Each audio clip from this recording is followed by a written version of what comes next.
Buenas tardes a todos y a todas las participantes de esta nueva y quinta emisión ya del ciclo Diálogos Tributarios 2022 que organizamos en forma conjunta entre la Asociación de Empleados Fiscales de Ingresos Públicos AEFIP y la Universidad Maimónides. Bueno, como es habitual y en la dinámica y programación del ciclo, iniciaremos la jornada con el compilado y resumen mensual de actualización tributaria, en el cual se tratan las más destacadas y relevantes novedades normativas que se han dictado en materia impositiva y previsional en este último mes, a cargo de nuestra colega, la doctora Cristina Mansilla. Luego daremos paso al tema especial de la jornada, en el cual se desarrollarán los aspectos más relevantes del ajuste por inflación impositivo, teniendo el agrado y el privilegio de estar acompañados por autoridades del Consejo Profesional de Ciencias Económicas de la Ciudad de Buenos Aires, quien a su vez son contadores públicos, egresados y profesores de la UBA, los contadores Gustavo Díez y Patricia Lange. Hoy la moderación estará a cargo del contador público Néstor Bursesi, director de la carrera de contador público de la Universidad de Maimónides. Bueno, quiero agradecerles a todos los inscriptos, a nuestro ciclo, por la confianza y la participación, y como también a nuestros expositores por el tiempo y la enseñanza que brindan en cada edición. Quiero hacer también extensivo el agradecimiento a toda la mesa directiva de nuestra asociación, que es encabezada por el secretario general Pablo Flores y adjunto Hugo Álvarez, al secretario de Finanzas Fabián Morelo, a la secretaria de Prensa Lorena Tianese, como también a los integrantes de la Secretaría de Capacitación y Cultura y a las 18 seccionales de nuestro país. Bueno, paso a explicar la modalidad de la jornada. Como sabrán los que ya han participado, el ciclo se desarrollará de la siguiente manera. Primero expondrá el resumen normativo la doctora Cristina Mansilla y luego se abordará el tema aspectos relevantes del ajuste por inflación impositivo a cargo de los contadores públicos Gustavo Díez y Patricia Lange, y la moderación a cargo del contador público Néstor Bursesi. A fin de dar asistencia, se colgará en el chat el formulario correspondiente que se completa en el momento desde el link que aparece allí agregado. También durante las exposiciones se podrán hacer consultas, las pueden ir haciendo vía chat, pero también va a haber quizás un momentito de feedback, digamos, para habilitar los micrófonos en el momento cuando finalicen la exposición Gustavo y Patricia. Y también, bueno, el material también será compartido que nos comparten durante la proyección los expositores, que se lo estaremos enviando vía mail. Les recordamos también que al finalizar el ciclo, la universidad y la AEFIP extenderán un certificado que todos aquellos que hayan cumplido con el 75% de la asistencia les será otorgado. También recordarles, bueno, que esta es una charla apto hipoacúsicos, por lo que contamos con intérpretes de lenguaje de señas. En este caso hoy están Pablo y Daniela, y también contamos con subtítulos. Aprovecho también para agradecerle a nuestra compañera Jimena Caruso, que ella es representante de la Comisión Nacional de Discapacidad. Y bueno, ahora solamente paso a compartirles un breve resumen de la trayectoria académica de nuestros expositores. Cristina Mansilla es contadora pública, especialista en tributación de la Universidad del Museo Social, especialista en finanzas y derecho dado en impuestos de la UB, directora del posgrado en procedimiento tributario, previsional y régimen penal tributario de la Universidad de La Matanza, doctoranda en ciencias económicas con tesis en escritura. Docente de grado y posgrado en varias universidades de la Ciudad Autónoma de Buenos Aires y del interior del país, autora de una gran cantidad de bibliografía y artículos de la especialidad impositiva publicadas en diversas revistas especializadas y diarios, expositora en consejos profesionales de ciencias económicas, columnista de revistas digitales como Tu Espacio Jurídico, Desafío Exportar, es conductora del programa radial Actualidad Tributaria en FM Aprender 106.1 MHz, todos los lunes de 18 a 20. Actualmente se desempeña en la división Formación, Especialización Presencial de AFIP. Gustavo Díez es contador público, egresado de la Facultad de Ciencias Económicas de la Universidad de Buenos Aires, es vicepresidente del Consejo Profesional de Ciencias Económicas de la Ciudad Autónoma de Buenos Aires, director del Departamento Pedagógico y profesor titular de la materia Teoría y Técnica Impositiva 1 en la Facultad de Ciencias Económicas de la UBA, Se desempeñó como presidente de la Comisión de Estudios Tributarios del Consejo Profesional de Ciencias Económicas de la Ciudad Autónoma de Buenos Aires desde septiembre del 2019 a agosto del 2022, expositor en diversas actividades académicas de distintas universidades en materias relacionadas al área tributaria, y asimismo es miembro activo de la Asociación Argentina de Estudios Fiscales y autor de libros en la materia. Patricia Lange es contadora pública egresada de la Facultad de Ciencias Económicas de la Universidad de Buenos Aires, es consejera suplente del Consejo Profesional de Ciencias Económicas de la Ciudad Autónoma de Buenos Aires, es secretaria del Departamento Pedagógico, profesora adjunta de la materia Teoría y Técnica Impositiva 1 en la Facultad de Ciencias Económicas de la UBA. Se desempeña como presidente de la Subcomisión de Impuestos sobre la Renta y el Patrimonio del Consejo Profesional de Ciencias Económicas de la Ciudad Autónoma de Buenos Aires desde septiembre de 2019 a agosto de 2022. Es expositora de diversas actividades académicas de distintas universidades en materias relacionadas al área tributaria, y asimismo es miembro activo de la Asociación Argentina de Estudios Fiscales y coautora del libro en la materia. Y por último, Néstor Horacio Bursesi, director de la carrera de Contador Público de la Universidad Maimónides, subdirector del área de Teoría Contable, Facultad de Ciencias Económicas de la UBA, es subdirector de posgrado de Contabilidad y Auditoría también, Universidad Nacional de Catamarca, profesor titular regular de Sistemas Contables, Facultad de Ciencias Económicas de la UBA, profesor titular de Auditoría, Departamento de Ciencias Económicas, Universidad Nacional de La Matanza, profesor titular de Estados Financieros, Facultad de Ciencias Económicas de la UB, investigador categoría 3 del Ministerio de Cultura y Educación, Secretaría de Políticas Universitarias, autor y conferencista. Ahora sí, qué nivel el nuestro, así que muchísimas gracias a nuestros expositores del día de hoy. Te doy la palabra, Cristina, para empezar con el resumen. Está silenciada, Cris.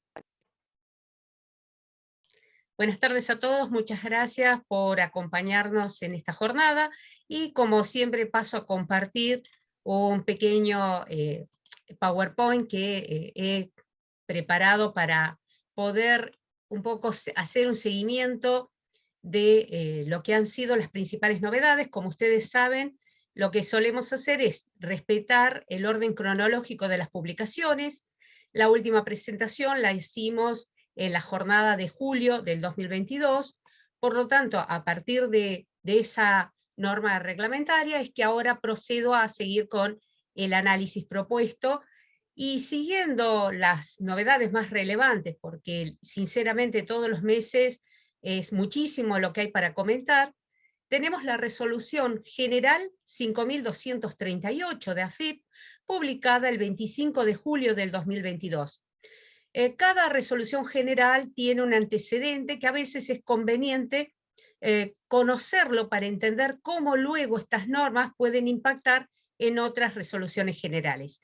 Y esto es lo que ocurre con la presente, donde recordemos que la resolución general 4.991 fue la que reglamentó oportunamente el procedimiento de inscripción para sociedades, asociaciones y demás personas jurídicas tipificadas en el artículo 5 de la Ley de Procedimientos Fiscales, cuando a partir de la obtención o el inicio de la gestión y trámite de personería, solicitan la clave única de identificación tributaria o cuando necesitan efectuar alguna modificación de datos.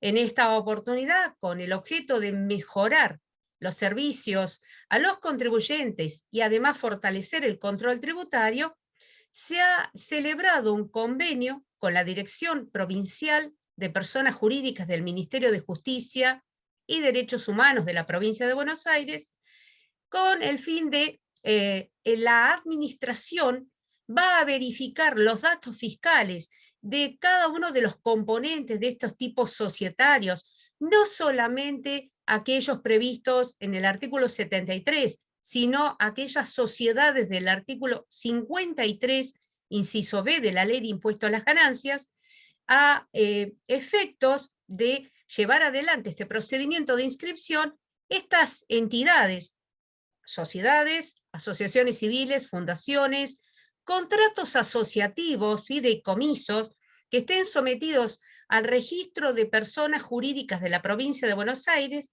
deberán denunciar un domicilio electrónico junto con la designación del administrador de relaciones fiscales al momento de gestionar el número de quit y la Dirección Provincial de Personas Jurídicas, una vez verificada formalmente la documentación, va a remitir a través del servicio web del organismo la información que se hubiera presentado. AFIP, a partir de la personería, validará los datos con cada una de las claves únicas, ya sea identificación tributaria, identificación laboral o identificación de los componentes de estas personas jurídicas, con el fin de bloquear, porque esta es una de las experiencias lamentables que se han generado, evitar que personas fallecidas, algún integrante que haya sido declarado en quiebra o que se encuentre inactivo por integrar la base de contribuyentes no confiables o por suplantación de identidad o oficio judicial, entre otras causales, vería impedido esta persona jurídica a obtener hoy la clave única de identificación tributaria para operar en un mercado formal. Por lo tanto, el usuario podrá realizar, es decir, el titular de relaciones fiscales, que generalmente es el presidente o alguno de los directores a los cuales se asocia la quit de la sociedad con la quit de la persona humana, realizar un seguimiento sobre el estado de la solicitud o, en caso de corresponder, los motivos del rechazo a otorgar la presente clave única de identificación tributaria, donde con el número que se le asignó a través de la plataforma de seguimiento de trámites de la Dirección Provincial de Personas Jurídicas, podrá conocer los motivos, hacer las correcciones y o presentar los descargos que considere correspondan. Luego, también el 25 de julio, se publicó la Resolución General 5239. Esta resolución crea, porque así lo dice la norma, el impuesto a las entradas de espectáculos cinematográficos, donde las empresas o entidades que exhiban películas liquidarán un impuesto conforme lo ha dispuesto en la Ley de Fomento a la Actividad Cinematográfica, que a su vez creó la propia ley, el Fondo de Fomento, que en la norma prevé se va a financiar con un impuesto equivalente al 10% del precio de la entrada o boleto. Así, ese boleto hubiera sido entregado en forma gratuita o onerosa para presenciar espectáculos cinematográficos en todo el país. Y acá lo importante es, cualquiera sea el ámbito, será adicionado al precio de la localidad. O sea que va a incrementar el valor de acceso a la entrada, pero importante para los colegas es que este gravamen a los espectáculos cinematográficos no integrará la base imponible de impuesto al valor agregado. Además, este impuesto, que se determina semanalmente, será ingresado a través de una declaración jurada donde se acumularán los ingresos de todas las salas y debería ingresarse el gravamen dentro de los 3 días hábiles administrativos inmediatos siguientes al cierre de cada periodo semanal, a través de un formulario que es el 708, ese es el número de la declaración jurada. El 29 de julio se publicó la Resolución General Conjunta 5241. Esta resolución se vincula con el régimen simplificado para pequeño contribuyente, más conocido como monotributo, donde el artículo 53 de esta ley faculta a la administración a celebrar convenios con los gobiernos de los estados provinciales, municipales y o Ciudad Autónoma de Buenos Aires.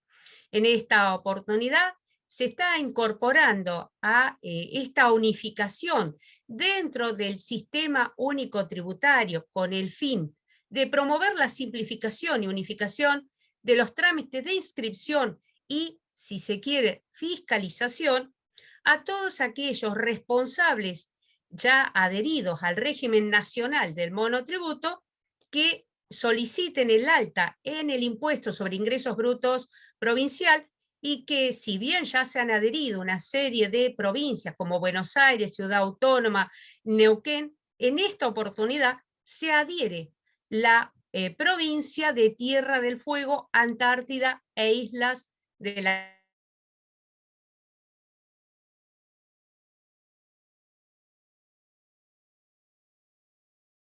Atlántico Sur.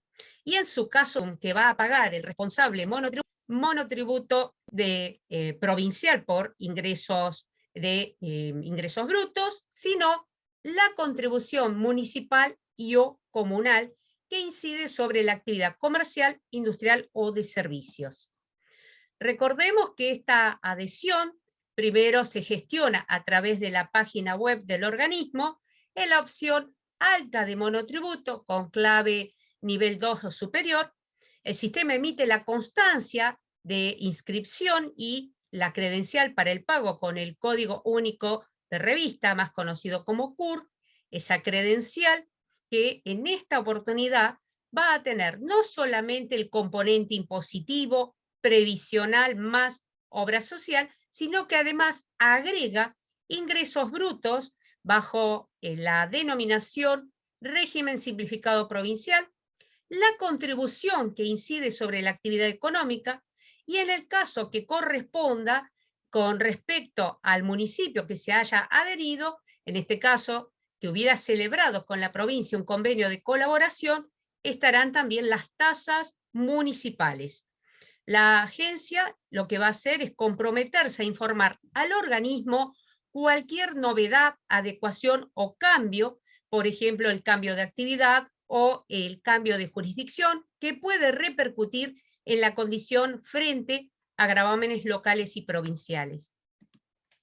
Por ello, con respecto a esta norma, y para todas se ha llevado un sistema paralelo, la recategorización respeta el procedimiento y los índices que establece el artículo 20 de la ley del régimen simplificado, así como el artículo 26, que exigen la recategorización semestral y que en caso de que el contribuyente no la gestionara, se puede llevar adelante por parte del organismo la recategorización de oficio, no solamente a nivel nacional, sino también en el régimen simplificado provincial, y en su caso, la contribución municipal o comunal, siempre que dicha recategorización no implique la exclusión del régimen por encuadrar en una categoría superior o en la máxima categoría prevista por la normativa local.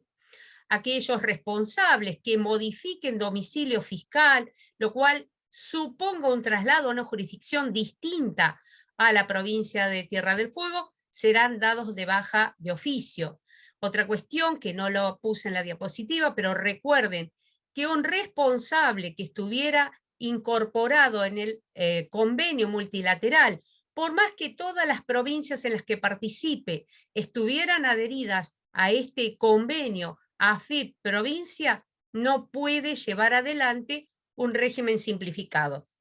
Y para ello, la exclusión de pleno derecho, así como la baja automática por falta de pago que pueda llevar adelante la Administración Federal, será comunicada a la agencia provincial para que proceda de similar forma, es decir, la baja automática o la exclusión de pleno derecho, pasando al régimen general en impuestos nacionales y al régimen general de ingresos brutos en las jurisdicciones nacional, provincial, municipal o comunal, dependiendo de quién tenga la facultad de recaudación. Siguiendo, como siempre, el orden cronológico de las publicaciones, el 1 de agosto del 2022 se publicó la Resolución General 5243 de AFIP. Esta resolución general se vincula a la Resolución General 4057, que implementó un régimen de facilidades de pago, el cual habilita una vez al año por un plazo de 30 días desde el vencimiento de las declaraciones juradas anuales de ganancias y bienes personales, incorporar capital y sus accesorios por presentación de declaraciones juradas. En esta oportunidad, frente a una serie de circunstancias que estamos sufriendo a nivel nacional y que impactan en nuestra economía, la administración ha decidido extender el plazo de acogimiento hasta el 30 de septiembre del 2022, donde una cuestión interesante, más allá de mantenerse sus condiciones, de un pago a cuenta del 25% del total de la deuda y la diferencia en 3 cuotas, se habilita que accedan a este plan de pagos sin limitación de cuotas, a pesar de que la categoría en el perfil de riesgo esté entre la categoría A y D. Los únicos excluidos de este plan de pagos son categoría E.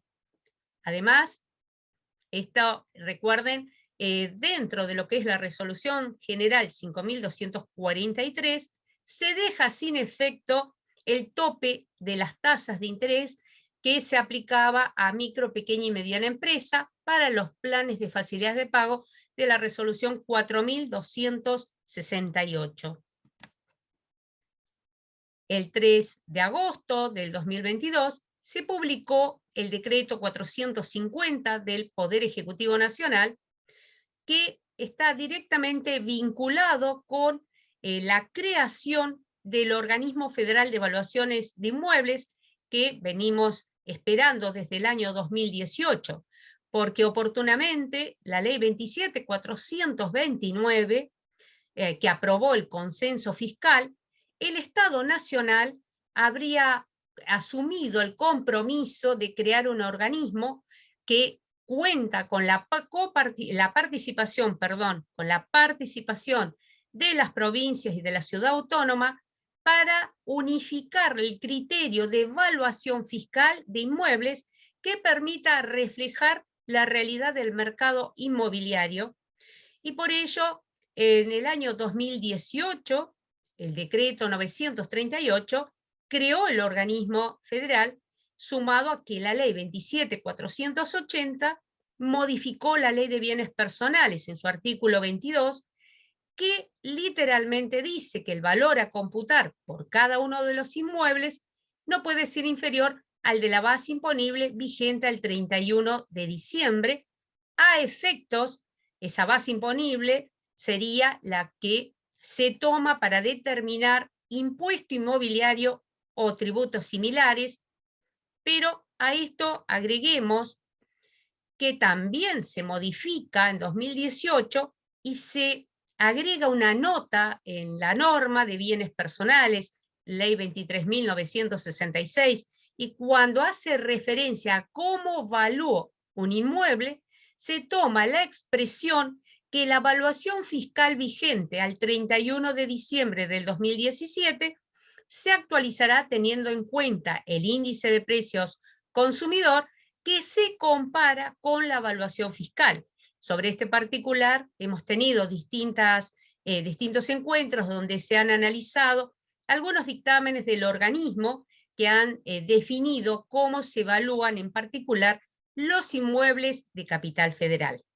Ahora, con este organismo federal de evaluaciones de inmuebles, se entiende que vamos a unificar el criterio de evaluación en todo el país. Este organismo, entre su composición, se halla el comité ejecutivo, que se desempeñará ad honorem, y cada una de las jurisdicciones propondrá sus representantes, así como la Administración Pública Nacional. El 10 de agosto se publicó la Resolución General de AFIP 5246, la cual actualiza la Resolución 5211, con lo cual, ¿qué es lo que quiero significar? Que yo hoy tendría que interpretar, ¿sí?, la Resolución 5211, que ya tiene incorporadas estas modificaciones, donde se establece un nuevo procedimiento a los efectos de determinar en impuesto a las ganancias el quantum de los anticipos a cuenta del gravamen. Esta modificación, que alcanza a personas humanas, sucesiones indivisas, los cuales pueden ejercer la opción para reducir anticipo a partir del tercer anticipo inclusive, mientras que recordemos que las personas jurídicas, y especialmente aquellas del artículo 73 de la Ley de Impuesto a las Ganancias, sociedades que tengan que abonar anticipos, podrán hacerlo a partir del quinto anticipo. Esta aclaración que hoy nos plantea la resolución general, que establece no solamente el sujeto a partir de qué anticipo puede ejercer la reducción, sabemos que teníamos una opción de reducción en el sistema cuenta tributaria, en el cual el contribuyente plasmaba su papel de trabajo. Bueno, cambia el procedimiento. Ahora, el contribuyente que interpreta tiene derecho a una reducción, quizás por obtención de ingresos extraordinarios en el periodo base de esos anticipos, tendrá que evaluar si el importe del impuesto que se determinó en el periodo base, el periodo fiscal inmediato anterior, supera la suma de 50 millones de pesos, y no solamente el importe del impuesto, sino que la estimación de la nueva base imponible para calcular anticipos debe ser inferior en un 10% respecto de la base de cálculo de los anticipos generados originalmente. Cumplidas estas dos condiciones, la solicitud de reducción hoy se tiene que hacer a través del servicio Presentaciones Digitales, solicitando el trámite solicitud de reducción de anticipos, impuesto a las ganancias, trámite especial.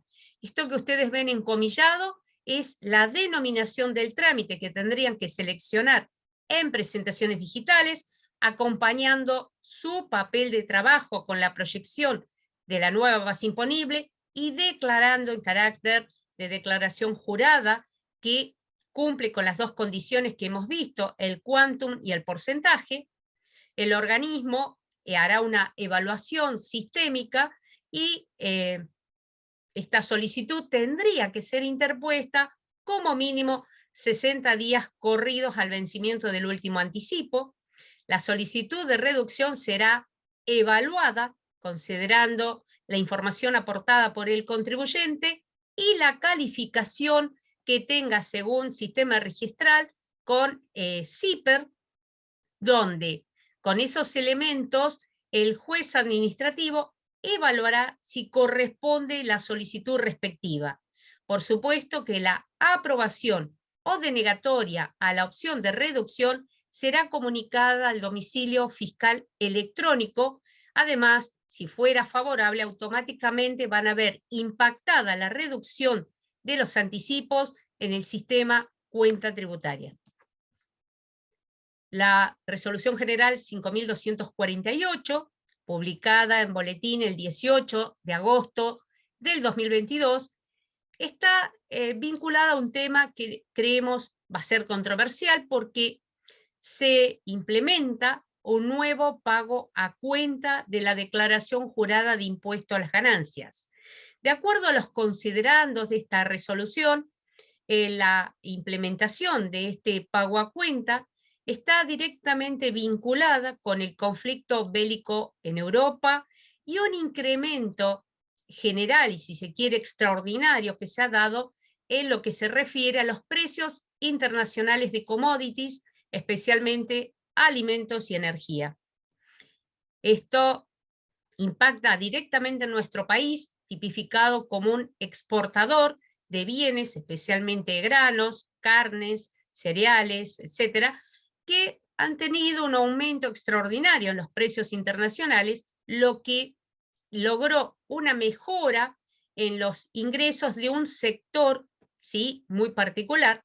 Estas empresas que, de acuerdo a tal como dice el considerando, han obtenido resultados positivos, en algunos casos no llegan a computar, no llegan a registrar base imponible o no llegan a tener impuesto determinado, y producto, como ha ocurrido en estos últimos 2 años de pandemia, quebrantos acumulados en ejercicios anteriores que han impactado negativamente en lo que sería la recaudación, sumado a que la Organización de Cooperación y Desarrollo Económico en un estudio propone asistir ante una reforma histórica al sistema fiscal internacional, y por ello, y acá viene la parte relevante, se establece por única vez este pago a cuenta, ¿sí? Y que alcanza únicamente a contribuyentes del artículo 73.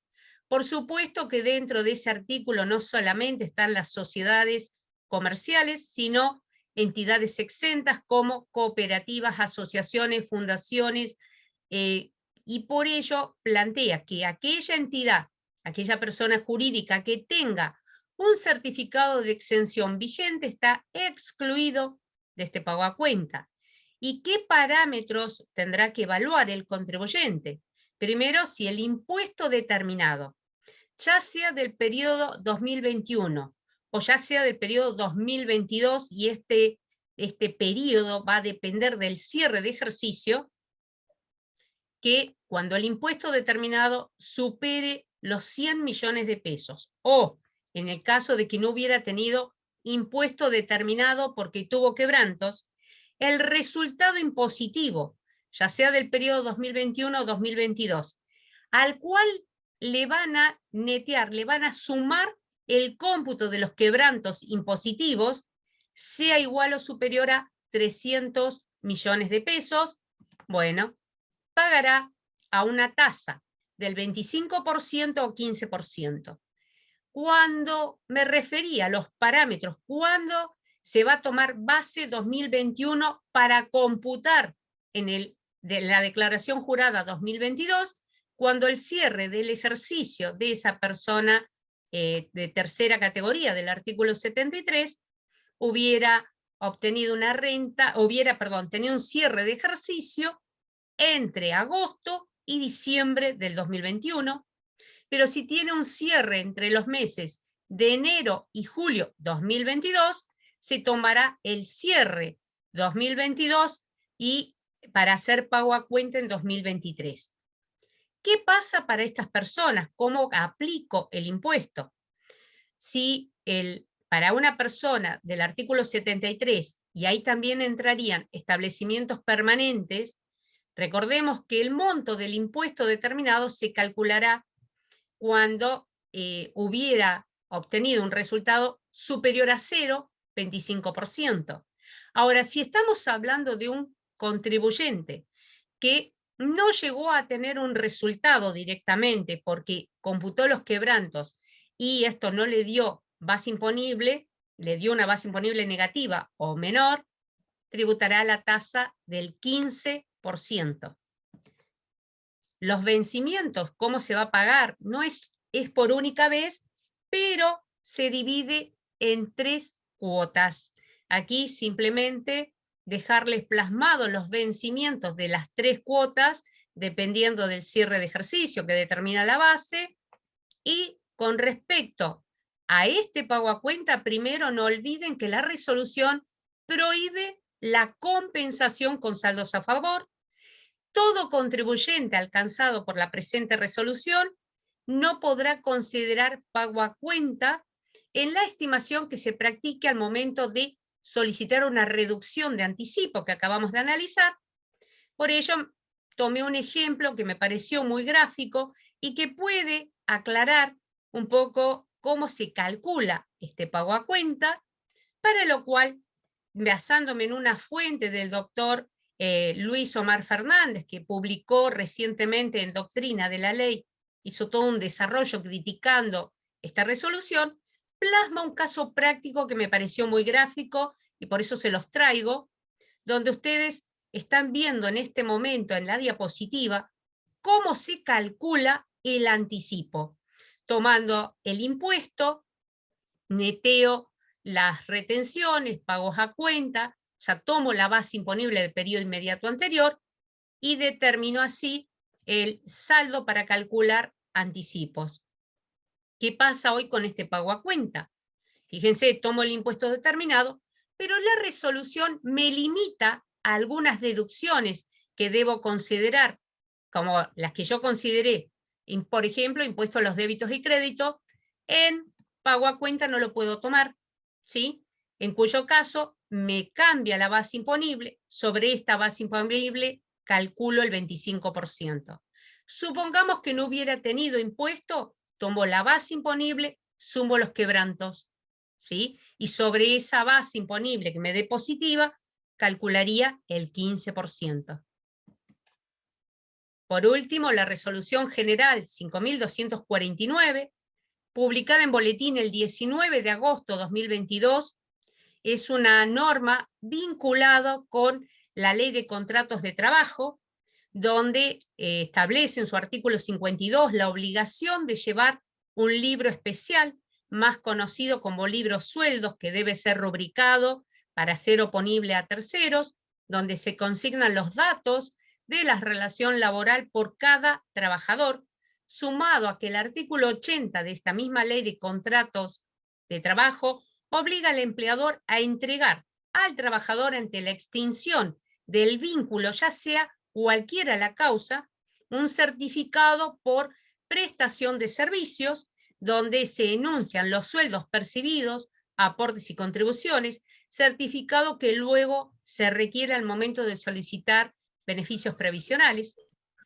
Y la resolución 3960 hoy unificó en un solo cuerpo normativo, a través de lo que llamamos Sistema Informático Declaración en Línea, que se confecciona a través de la web, la posibilidad de ir recopilando información para la carga de este libro IVA digital, y por ello la Resolución General 5249 establece que los empleadores que hayan ejercido la opción del libro sueldo a través de hojas móviles deberán cumplir con la obligación de la utilización del libro sueldo digital. Esta obligación de utilizar este sistema será progresivo, con lo cual la administración ha ido o está celebrando convenios con autoridades administrativas para unificar e instrumentar la rúbrica del libro sueldo digital y de esa manera facilitar la percepción de aranceles.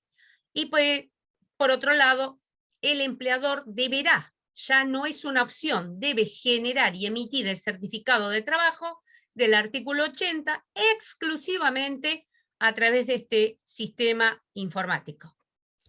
De mi parte, muchas gracias por la atención. Muchísimas gracias, Cris. Genial, como siempre. A ustedes. Ese súper resumen con lo complicado que es, con todas las cosas que salen todo el tiempo. Así que excelente esa guía, maravillosa y súper clara. Bueno, ahora sí, no sé, Patricia, Gustavo, ¿quién quiere iniciar?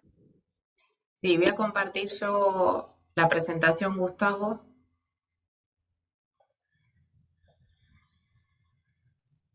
Ahí está subido también. Néstor, si querés participar, con mucho gusto. Bárbaro, Gustavo. Perfecto. Yo igualmente voy a tratar de esperar a que terminen para hacer las preguntas. Para criticarlo. Bueno. No. Bueno. No. Cristina, muy buena tu exposición. Muchas gracias. A mí, por lo menos, me fue de mucha utilidad. Muchas gracias. Gracias a vos. Les cuento, con Patricia armamos un material con algunos puntos relevantes. Esta charla no significa ver el ajuste por inflación. Es simplemente algunos puntos que a nosotros nos parecieron relevantes. Y lo primero que me gustaría decir, el ajuste por inflación impositivo es un procedimiento que está en la ley, que son 5 artículos, está en el título 6º, miren qué fácil, 5 artículos de la ley, 5 artículos del decreto reglamentario, nada más. Y es un procedimiento que nosotros debemos aplicar para cuantificar cuánto el contribuyente ganó o perdió en un periodo fiscal por estar expuesto a la inflación. Eso es lo único que vamos a hacer. Ahí está, y digo esto, nosotros hacemos la declaración, el ajuste por inflación se aplica a contribuyentes de tercera categoría, eso lo tenemos claro. Entonces digo, supongamos que es un contribuyente que lleva libros rubricados. Entonces nosotros partimos del resultado contable, ajustado por inflación, hacemos un ajuste y lo llevamos al resultado contable histórico. Ahí va, sobre el valor histórico de un resultado contable, hacemos los ajustes para llevar el resultado contable histórico al resultado contable impositivo. Por ejemplo, si dentro del resultado contable histórico hay una multa porque el contribuyente pagó una multa impositiva y está restando para llegar al resultado contable histórico, como la ley no permite deducir la multa, tenemos que sumar por columna 2. Y entonces lo que está restando dentro del resultado, lo sumo y me queda el resultado impositivo. Pero yo lo que quiero decir, siempre esta consecuencia es a valores históricos. Ahí va. Y entonces la ley quiere que pague, que la base imponible esté ajustada por inflación. Bien. Y entonces una vez que termino de hacer todos los ajustes, de puntear todo el estado de resultado, a ver si la norma coincide lo contable con impositivo, me voy a un papel aparte, un papel de trabajo aparte de la declaración jurada y calculo, hago el procedimiento que marca la ley para calcular el ajuste por inflación. Y si ese ajuste por inflación me da ganancia, lo traigo a el esquema de columna 1 y columna 2, si da ganancia lo pongo en columna 2. Ahí va, como todas las cosas que suman para llegar al resultado impositivo o a la base imponible ajustada por inflación. Si me da pérdida, lo pongo por columna 1. ¿Estamos de acuerdo? Entonces es un procedimiento de cálculo. Ahora, el ajuste por inflación está desde hace muchos años en la ley. ¿Qué pasó? Cuando salió la ley de convertibilidad en abril del 92, dijeron, señores, los coeficientes son 1. Está mal, desde el punto de vista técnico, decir no se aplicaba el ajuste por inflación. Sí que se aplicaba. Todas las normas del ajuste por inflación se aplicaron durante todos estos años. Lo único que el procedimiento para medir inflación, si el coeficiente es 1, me iba a dar 0. ¿Estamos de acuerdo? Pero todas las normas, por ejemplo, las normas de evaluación, las exenciones que quedan sin efecto, todo eso se aplicó durante todos estos años. Hoy los coeficientes ya no son 1, digo desde el punto de vista impositivo.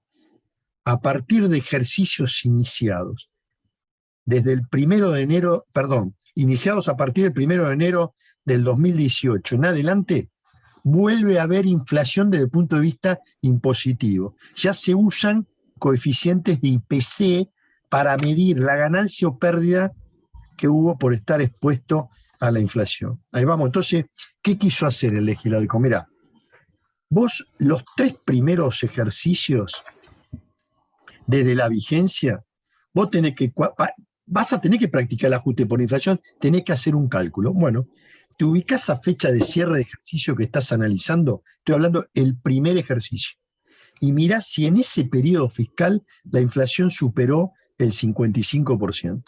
Si la inflación superó el 55%, tenés que practicar ajuste por inflación. Hicimos, no.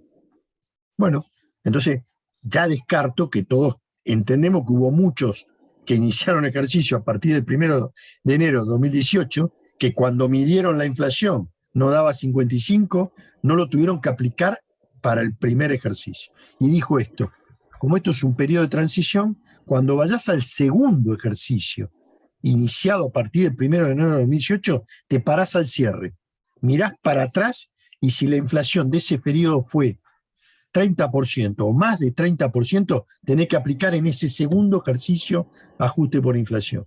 Ahí vamos. Y en el tercer ejercicio iniciado a partir de la norma, comparás los últimos 12 meses si la inflación superó el 15%. Pasado el tercer ejercicio, o sea, concretamente a partir del cuarto ejercicio, iniciado a partir del 1 de enero de 2018, la cuantificación para saber si practico o no el ajuste por inflación es, me paro a fecha de cierre de ejercicio, y si en los últimos 3 años la inflación superó el 100%, en ese ejercicio tengo que hacer ajuste por inflación.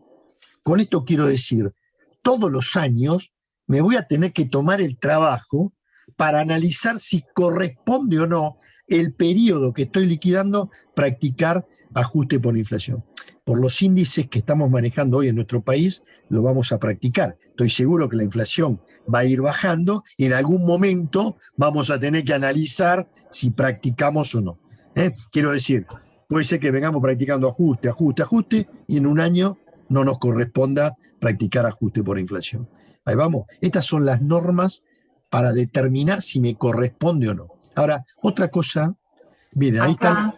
Un minutito, claro. Les dejamos como parte del material, a partir del primer ejercicio que iniciado en enero de 2018, fíjense que solamente aplicaron ajuste por inflación los cierres de abril, mayo y junio de 2019, porque fueron los únicos meses que superaron ese 55%. Y a partir del segundo ejercicio, como siempre se superó el 30%, todos aplicaron, y el tercer ejercicio superó el 15% también. Esto queda como referencia por el tema de material de trabajo 2018, claro, para que lo tengan a mano. Ahora sí, al tema de la imputación, Gustavo. Claro, acá otra cosa que marcó la ley, en el ejercicio 2018, y esto estaba dentro del cuerpo normativo, decía, para el primer ejercicio iniciado a partir del 1 de 2018, el resultado del ajuste por inflación, para imputarlo al periodo fiscal, se va a dividir en tercios. Con esto estoy diciendo, independientemente si fuera ganancia o pérdida, si me daba 900.000 pesos de pérdida el ajuste por inflación, lo que establecía la norma era, vas a poder tomar un tercio en el ejercicio que estás analizando, o sea, 300.000. Y después vas a tomar un tercio en el ejercicio siguiente, 300.000, y un tercio en el último ejercicio, 300.000, sin actualizar. Así estaba prevista la norma. A ver, ¿diera ganancia o diera pérdida? ¿Todo de acuerdo? Esto recoge el viejo ajuste por inflación, que, a ver, tenía en la norma, decía que cuando daba ganancia el ajuste por inflación, y ustedes ayúdenme con esto, y lo voy a decir en términos, si yo tengo 100.000 pesos en el bolsillo y pasa un año y tengo los mismos 100 pesos en el bolsillo y hubo una inflación del 30%, ¿gané o perdí? Perdí. Para haber mantenido el capital, si yo tenía 100 y la inflación fue el 30%, tendría que tener ¿cuánto? 130. ¿Eso estamos todos de acuerdo? Entonces, tener plata en el bolsillo, tener activo monetario, genera pérdida por exposición a la inflación. Miren la diferencia. Tengo una deuda de 500.000. Pasó un año y debo los mismos 500.000. La inflación fue un 40%. Gané en términos de poder adquisitivo de la moneda. ¿Estamos de acuerdo? Porque para ser constante, si la inflación fue un 40%, 40 por 5,20 tendría que deber 700. Y debo 500, me gané 200. ¿Cuánto? Y si sigo debiendo 500, entonces, ¿qué pasó cuando tuvo el origen el ajuste por inflación? Dijo, no, al que le da ganancia es porque tiene deuda. Y si tiene deuda, tiene más deuda que activos monetarios, esta persona está comprometida para pagar. Entonces, permitámosle diferir en 3 ejercicios la ganancia. Cuando se retomó el ajuste por inflación en el año 2018, era indistinto. Tenés pérdida, diferís en 3 ejercicios, tenés ganancia, diferís en 3 ejercicios.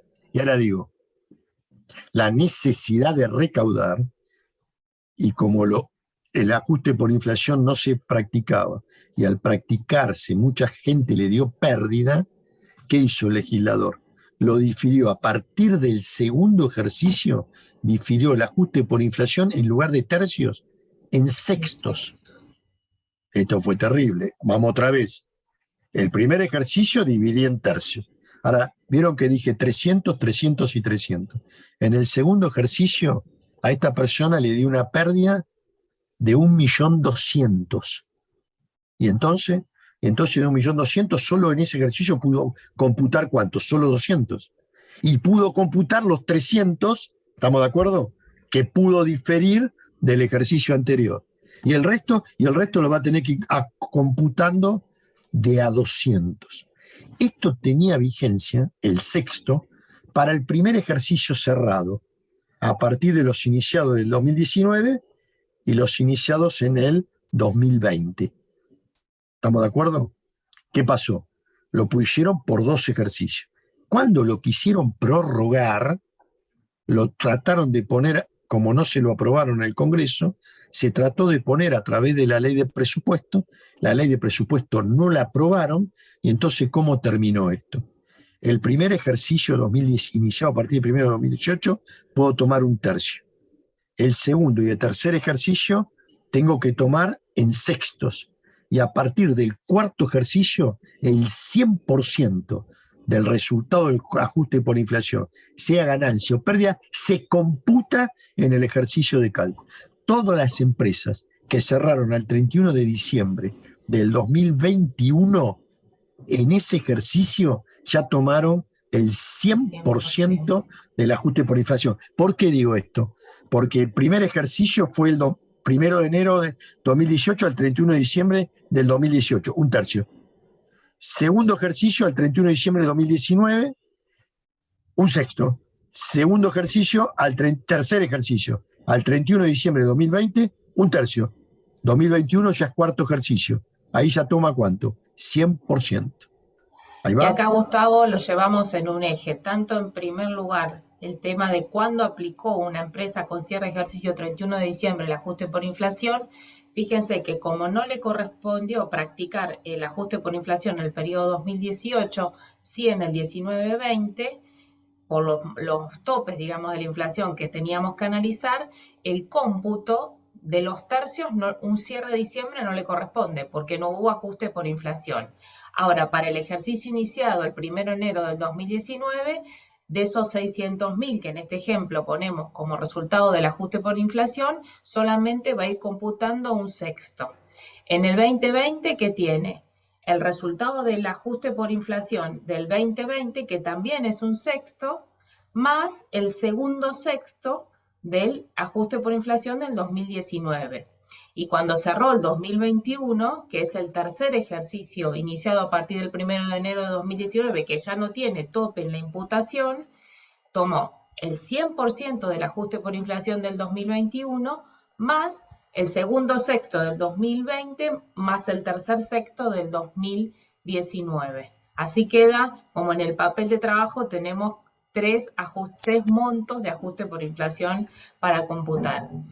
Y si te parece, Gustavo, hicimos lo mismo con un cierre, bien, acá está en la minuta, digamos, en la técnica de la determinación del resultado impositivo, el cómputo, como para que quede referenciado, y después queda como parte del material que pasa con un cierre noviembre.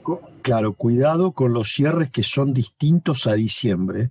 Yo lo que hago personalmente, y es la única forma que me puedo llevar, me paro al fecha de cierre de ejercicio. Ahí Patricia pone, hay un ejercicio que cerró en noviembre. ¿Estamos de acuerdo? Yo me paro en noviembre y miro para atrás. ¿Cuándo inició? Si cerró en noviembre, vamos al cerró en noviembre del 2018. Noviembre del 2018, entonces inició 1 de diciembre del 2017.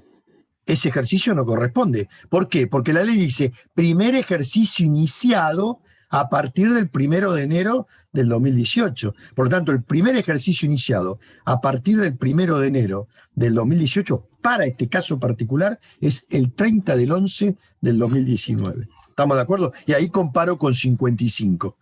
Como fue menor, en ese ejercicio no apliqué. Para el segundo ejercicio 30 era 35, para el tercero 15, 51 y así sucesivamente.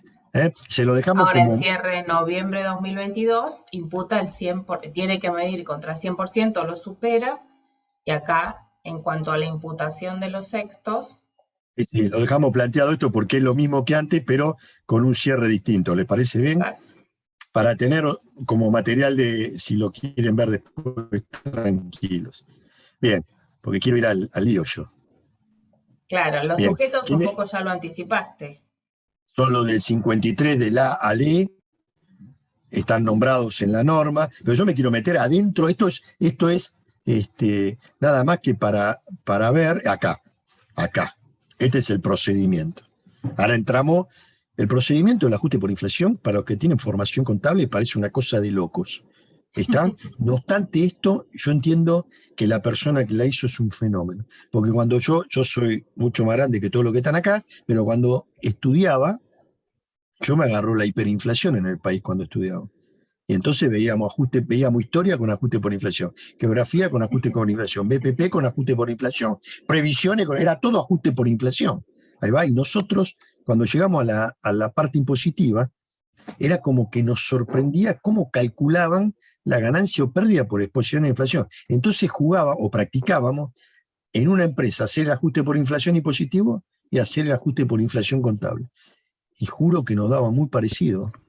Entonces yo en aquel momento estaba el dictamen 2, que era para hacer el ajuste por inflación, era una cosa de anticuar, estábamos 2 días y vino una persona y con 3, 4 ajustes le daba casi lo mismo. Yo decía, ¿cómo puede ser? Pero con una técnica de liquidación totalmente irracional. Ahí va, esto era así, miren, el ajuste por inflación tiene 2 partes, una parte que es estática y una parte que es dinámica. ¿Por qué se llama? Ahí está marcado en el ejemplo. La suma de la parte estática más la parte dinámica, yo las cuantifico.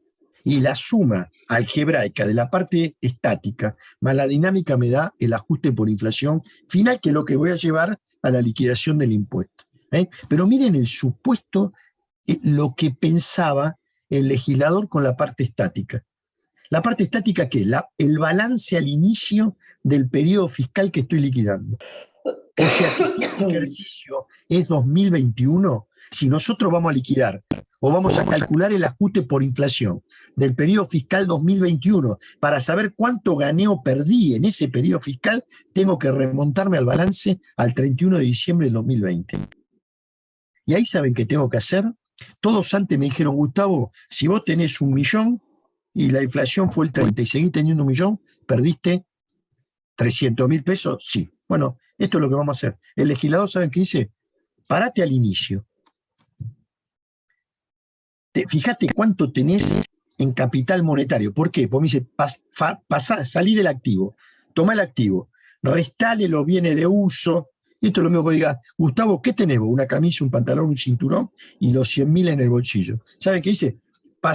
Partí del total, restale la camisa, el pantalón, todo, me va a quedar los 100.000 del bolsillo. Lo mismo dice el legislador. Partí del activo, que vos tenés bienes de uso, todo ahí adentro. Restale todo hasta que te quede lo monetario.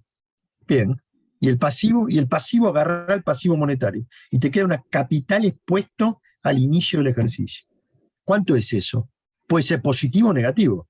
Si la plata que tengo es mayor a la deuda, es positivo. Si la deuda es mayor, es negativo. Ahí vamos. Bueno, dice, ¿y ahora sabés qué tenés que hacer para calcular, cuantificar la parte estática? ¿Cuánto tenés de capital expuesto? 5 millones de pesos. Bueno, yo voy a asumir que esos 5 millones de pesos, igual que como los tenés al inicio, los tenés al cierre. Y uno dice, no, pará, yo no tengo lo mismo al cierre. Porque no importa. Yo voy a asumir, él es el legislador, no se puede discutir ahí. Me dice, vos tenés 5 millones, yo voy a asumir que vos tenés los mismos 5 millones de pesos al cierre del ejercicio. Y hace el cálculo que yo le dije. ¿Cuánto es 5 millones acá? Multiplicalo por 1 por la inflación. ¿Cuánto fue la inflación? 40%, multiplicalo por 1,40. Y restale el capital al inicio. Es lo mismo que multiplicar por 0,40. Y eso te da, si el activo es mayor al pasivo, tenés una pérdida. Y si el pasivo es mayor al activo, tenés una ganancia. Es irracional pensar que una persona va a mantener la misma posición monetaria de inicio estática durante todo el periodo fiscal. No cuestionemos la norma. Esto es un procedimiento. Y este es el procedimiento. Y entonces esa ganancia o pérdida que me da por mantener el capital al inicio es el resultado de la fase estática. Es esa columna azul que Patricia pone, ven donde dice resultado final del ajuste por inflación. Eso que está marcando es fase 1 estática. Agarrar los 5 millones, 40% de inflación, me va a dar 2 millones de pérdida. 2 millones de pérdida estática. Y ahora el legislador dice, bueno, ahora, como parte tener razón, que es una locura lo que estamos haciendo, vamos a sumar o restar la parte dinámica. Y la parte dinámica, ¿qué son? Los movimientos que esta posición estática tuvo a lo largo del ejercicio? Voy a dar un ejemplo chiquitito, porque no es un fundamento de la reunión, pero solo esto digo. Cuando voy a la parte dinámica, me dice, va a haber ajustes que son ganancia y ajustes que son pérdida, porque lo dinámico del ejercicio te puede dar una ganancia o una pérdida. Miren cómo funciona esto. Yo dije, vamos a calcular la posición estática como si yo tuviera nada más que al inicio, nada más, 2 millones de pesos. Entonces el legislador dice, ¿vos tenés 2 millones al inicio? Sí. La inflación fue un 30% y yo asumo que tenés los mismos 2 millones al cierre, perdiste 600.000. Bueno, resultado estático 600.000. Y ahora miren lo que les cuento. Compré un camión durante el ejercicio. Con esos 2 millones, compré un camión. El camión se protege de la inflación, porque es un activo no monetario. ¿Eso estamos de acuerdo? Ahí yo no, nadie va a razonar que si yo tengo un camión y la inflación fue un 40%, yo perdí el 40% del camión. ¿Todo de acuerdo? Tengo un camión, al cierre tengo un camión, no hay pérdida en el poder adquisitivo de la moneda. Podrá haber pérdida en la amortización, pero no en el poder adquisitivo de la moneda. Entonces el legislador dice, ¿vos compraste un camión durante el ejercicio? Sí. Vos tenés que declarar una ganancia en el ajuste por inflación, cuantificar una ganancia, desde la fecha que lo compraste hasta la fecha de cierre de ejercicio. Un minuto. 2 millones tenía al inicio. ¿Cuándo compraste el camión? En mayo. ¿Cuánto fue la inflación de mayo al cierre? Dijimos que de enero al cierre, 30%. ¿Todo de acuerdo? De mayo al cierre, 20%. Y entonces me dice, vos compraste en mayo el camión, 2 millones, tenés que declarar una ganancia equivalente a la actualización de esos 2 millones a fecha de cierre. Inflación 20%, 20% por 2 millones, 400.000. Entonces, fase 2 dinámica te da 400.000 de ganancia. Y ahora digo, miren qué pasa, tengo 600.000 pesos de pérdida de fase 1, 400.000 de ganancia de fase 2. Esta persona, conclusión, arroja que perdió 200.000, ¿está bien lo que digo? 200.000 pesos. Y está bien que haya que marque eso, sí, porque yo tuve 2 millones de pesos en el bolsillo desde enero hasta mayo que compré el camión. ¿Todo de acuerdo? De enero a mayo la inflación fue un 10%. Si en el total del año fue un 30%, y de mayo al cierre 20%, de enero a mayo fue un 10%. Y estuve expuesto a los 2 millones en el bolsillo de enero a mayo. Entonces, si lo analizo racionalmente, la pérdida fue 200.000. Si lo llevo a la norma del ajuste por inflación, tengo, por un lado, una pérdida de 600 estática, y por el otro lado, una ganancia de 400 dinámica. Conclusión, resultado del ajuste por inflación, 200.000 pesos. Ahí vamos. Ahora, yo tengo que estar mirando cada movimiento, no. Hay 4 o 5 ajustes positivos o negativos que lo marca la propia ley. No tengo que estar pensando, y acá están, 6 ajustes positivos hay. Compra de bien de uso, distribución de dividendos, que todos son similares. ¿Qué estoy haciendo? ¿Sacando plata de la compañía o estoy comprando un bien que queda protegido de la compañía? Yo digo esto, y se los adelanto. Alguien me puede decir, Gustavo, ¿y si vos no tenías los 2 millones y compraste un camión? Porque ahí dice la compra de un bien de uso. Y si vos compras un camión, ¿y qué me contesta el legislador? Dice, si vos compraste un camión y no tenías plata, lo compraste con una deuda. Y una deuda genera ganancia por exposición a la inflación. ¿Estamos de acuerdo? Entonces, yo no tengo que estar pensando, yo digo, para el procedimiento, digo, compraste un bien de uso, genera un ajuste positivo. Distribuiste dividendos, genera un ajuste positivo. Compraste acciones, genera un ajuste positivo. Ahí va, y me remito a estos 6 ajustes positivos que marca la ley. Ajuste negativo, 3. Ahí va, no es mucho es muy sencillo la técnica, por supuesto que hay que conocer cuáles son los 6. Yo siempre digo, hago con la ley arriba del escritorio, cuando tengo una duda miro los ajustes positivos, y muchos me preguntan, y si no está entre los ajustes positivos, no te rompa la cabeza, no corresponde. Ahí va, si está, corresponde, no está, no está. Así de fácil. ¿Cuáles son los activos no computables? Los 16 que dice la ley. Pero está dentro de los 16, no, entonces es activo computable.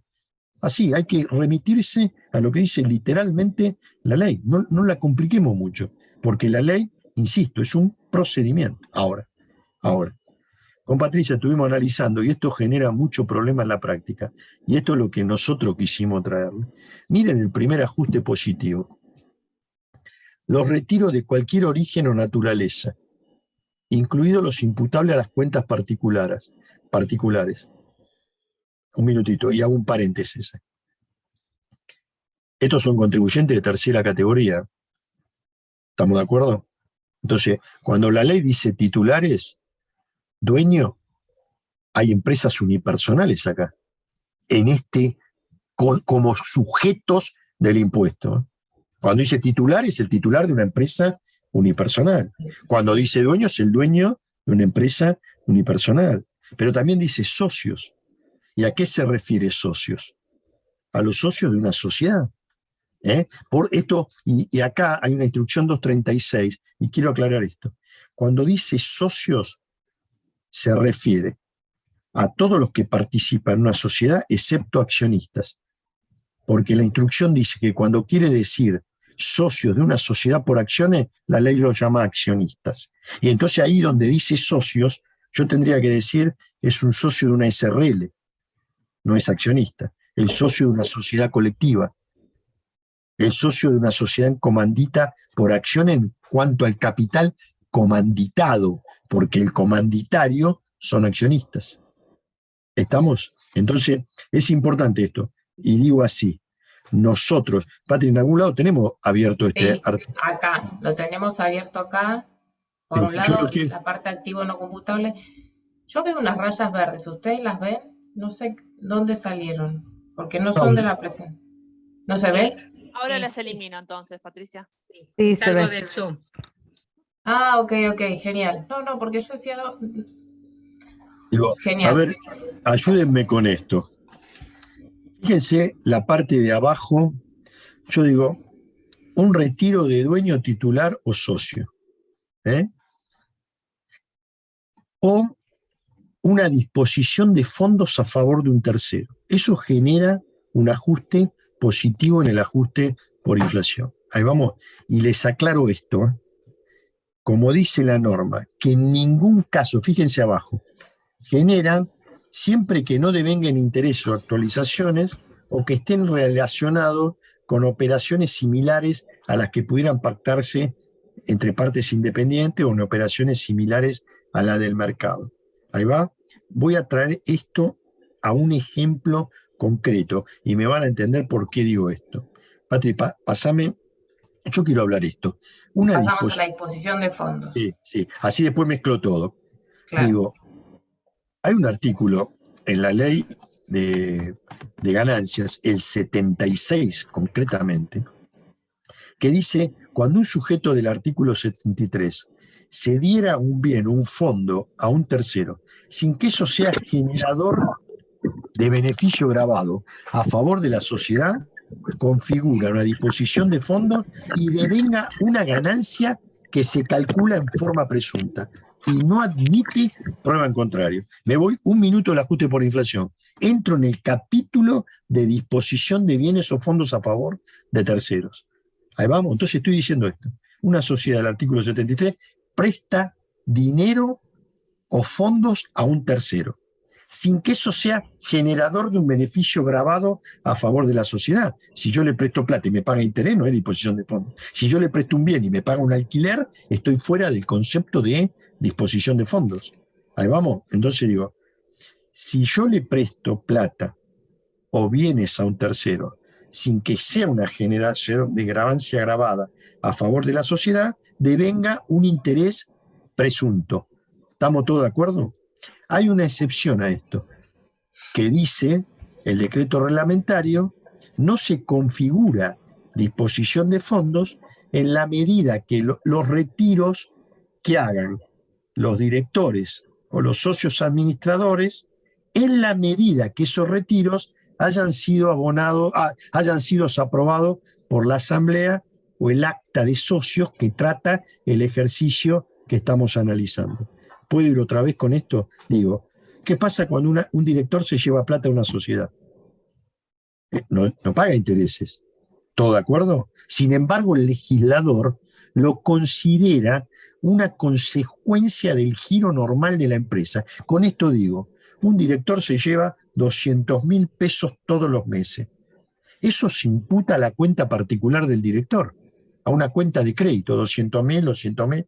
Llega a fin de año, retiró 2.400.000. Yo digo, ¿hay disposición de fondos? Y acá la ley me dice, fíjate cuánto le aprobó la asamblea de accionistas a este director. Si la asamblea de accionistas le aprueba los 2.400.000 o por arriba de 2.400.000, el legislador entiende que no hay disposición de fondos. Ahí vamos. Ahora, si le aprobara por debajo de los 2.400.000, si yo dijera, le aprobó 200.000 pesos, 2 millones de pesos, y el director retiró 2.400.000, ¿qué dice la norma? El retiro en exceso por encima de lo votado por la asamblea configura una disposición de fondos. Y si se llevó 2.400.000 y la asamblea aprobó 2 millones, hay 400 que configuran una disposición de fondos. Dicho de otra manera, es como que el legislador dice, los primeros 2 millones que se llevó son los que le aprobó la asamblea. Y el resto se lo llevó en calidad de préstamo. Y si se lo llevó en calidad de préstamo, devenga interés presunto. Ahí estamos de acuerdo. Ahora, esto es un tema, agrego un concepto. Esto, devenga interés, el interés presunto, se calcula el interés presunto con el devengamiento del tiempo. ¿Cuáles son los 200.000 que generan interés? Pues no es lo mismo decir los de enero, los de febrero, que los de noviembre y diciembre. Hay un fallo, 2 fallos, Muscarielo Hermanos y Servando Pedrido, que los 2 fallos consideran que los últimos retirados, es importante esto, los últimos, en nuestro ejemplo, noviembre y diciembre, son los que devengan interés presunto. Los primeros se imputan con lo votado por la asamblea. ¿Hasta acá estamos de acuerdo? Ahora voy a cambiar y voy a ir para después mezclar todos. En la reforma del 2017 se agregó el concepto de presunción de dividendos. Modificaron lo que hoy es el artículo, agregaron un artículo que hoy lleva el número de 50 en la ley y dice que cuando una persona, y esto es importante, socio, accionista, fiduciante, cuota partista, se está refiriendo a un montón de sujetos, retiraran de la sociedad a cuenta en la medida, y ahora vamos a ver ejemplos, que al inicio de la sociedad hubiera resultados no asignados, lo que se están llevando en calidad de préstamo configura un dividendo. Hay una presunción de dividendo. Un minutito, miren acá, miren en este ejemplo, porque vamos a los papeles, es más fácil de configurar. Miren lo que pasó acá. Esta persona, a donde dice retiro, se llevó plata. Un accionista de la sociedad. Todavía no digo director, digo un accionista. Se lleva plata de la sociedad. ¿Qué análisis dice la ley? Mirá, se lleva plata, compara el monto que se lleva con los resultados no asignados contables al inicio. Entonces, a ver, yo para pensar, digo, se lleva 100. ¿Cuánto hay de resultados no asignados contables al inicio? ¿400? ¿Saben qué dice el legislador? Se está llevando utilidades. Pero se la está llevando en... No, para el legislador hay una presunción que lo que se lleva son dividendos. Es importante. ¿Saben por qué es importante? Porque tiene el tratamiento de dividendo. Y decir que tiene tratamiento de dividendo en la ley de impuesto a la ganancia significa que hay que retener el 7% e ingresarlo al fisco. Y además que, cuando ustedes vieron los ajustes positivos que mencionamos, ajuste positivo es el retiro, la compra de un bien de uso, ¿qué dice? El pago de dividendos. Y si yo digo que este retiro configura un dividendo, es un ajuste positivo en el ajuste por inflación. Entonces, por favor, digo, acá hay un retiro que yo debo comparar cada vez que un accionista. Descarto que para que haya dividendo, el que se tiene que estar llevando el dinero, ¿quién es? Un accionista. No obstante esto, la ley de impuesto a las ganancias, en el propio artículo 50, en los últimos párrafos dice, idéntico tratamiento tendrá si se lleva el cónyuge. O sea, no se la lleva el accionista, pero se la lleva el cónyuge o el conviviente. Para la ley es como si se la estuviera llevando ¿quién? El accionista. Cónyuge, conviviente, ascendiente, descendiente. Guarda con eso, se la lleva un hijo, porque si no alguien podría evitar la norma.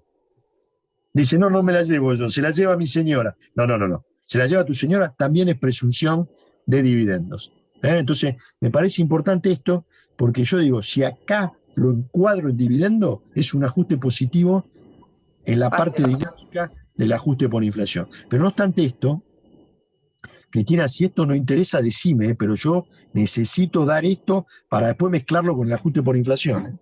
No, ahora está digo, perfecto. Bueno, vamos acá. Retiro, comparo con el resultado no asignado al inicio. Miren lo que pone Patricia. A propósito lo hace. Pone otro retiro. Otro retiro. Y entonces, miren en nuestro ejemplo. Yo retiré 100. Y en el resultado inicial había 400.000 pesos. Entonces, no, el legislador dice, vos te estás llevando parte, entonces un dividendo. Bien. Pero miren en el segundo retiro lo que pasa. Me llevo 500. Y entonces, ¿qué análisis tengo que hacer con esos 500? Acá tengo que decir, pará un tachito. ¿Yo me llevo 500? Sí. ¿Cuánto había en el resultado al inicio? ¿400? 400. 100 te llevaste en el primer retiro. ¿Cuánto te queda todavía? ¿300? De los 500 que te llevas, 300 son presunción de dividendos. Y alguien me va a decir, ¿y los otros 200? Y los otros 200, pero un cachito. Primero los 300 configuran ¿qué? Un dividendo. Los otros 200, miren lo que dice el legislador, tenerlos suspendidos hasta determinar cuál es el resultado no asignado al cierre. ¿Cómo? Sí, esos 200, tenerlos suspendidos para ver qué tratamiento le damos hasta los resultados no asignados al cierre. Y si el resultado no asignado al cierre es mayor a 200, esos 200 tienen el tratamiento de dividendos. Y entonces, esperen un cachito, para terminar el análisis, y ahora vamos a ver con números.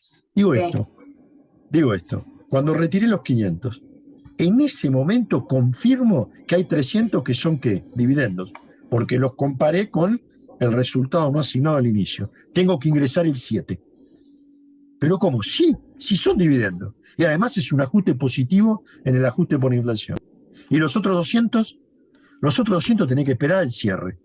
Y si el resultado no asignado al cierre es mayor a 200, tenés que pagar el 7% por esos 200.000. El legislador me dice, no te puedo hacer retroactivo esta norma del ingreso, porque vos te enterás 8 meses después.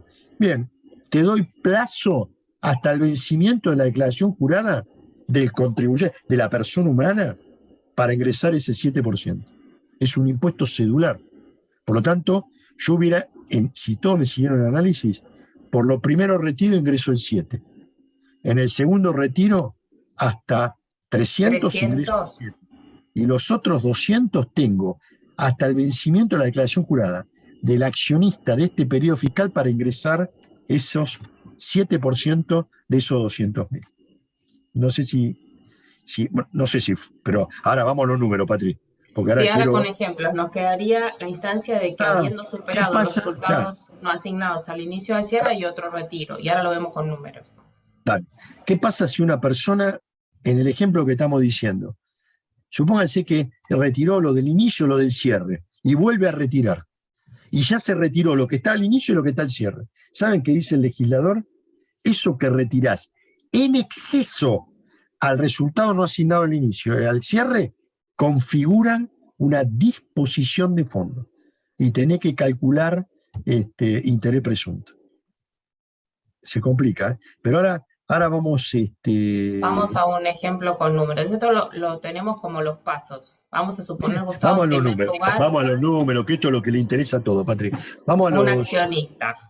Este vamos es un a accionista. por un accionista. Accionista, ¿todo de acuerdo? Entonces, ¿qué pasa? Miren, hay 1 millón de pesos de resultados no asignados al cierre. En marzo se lleva 800. Cálculo en la empresa, 800 contra 1 millón, esta persona se está llevando plata que está dentro del resultado no asignado contable.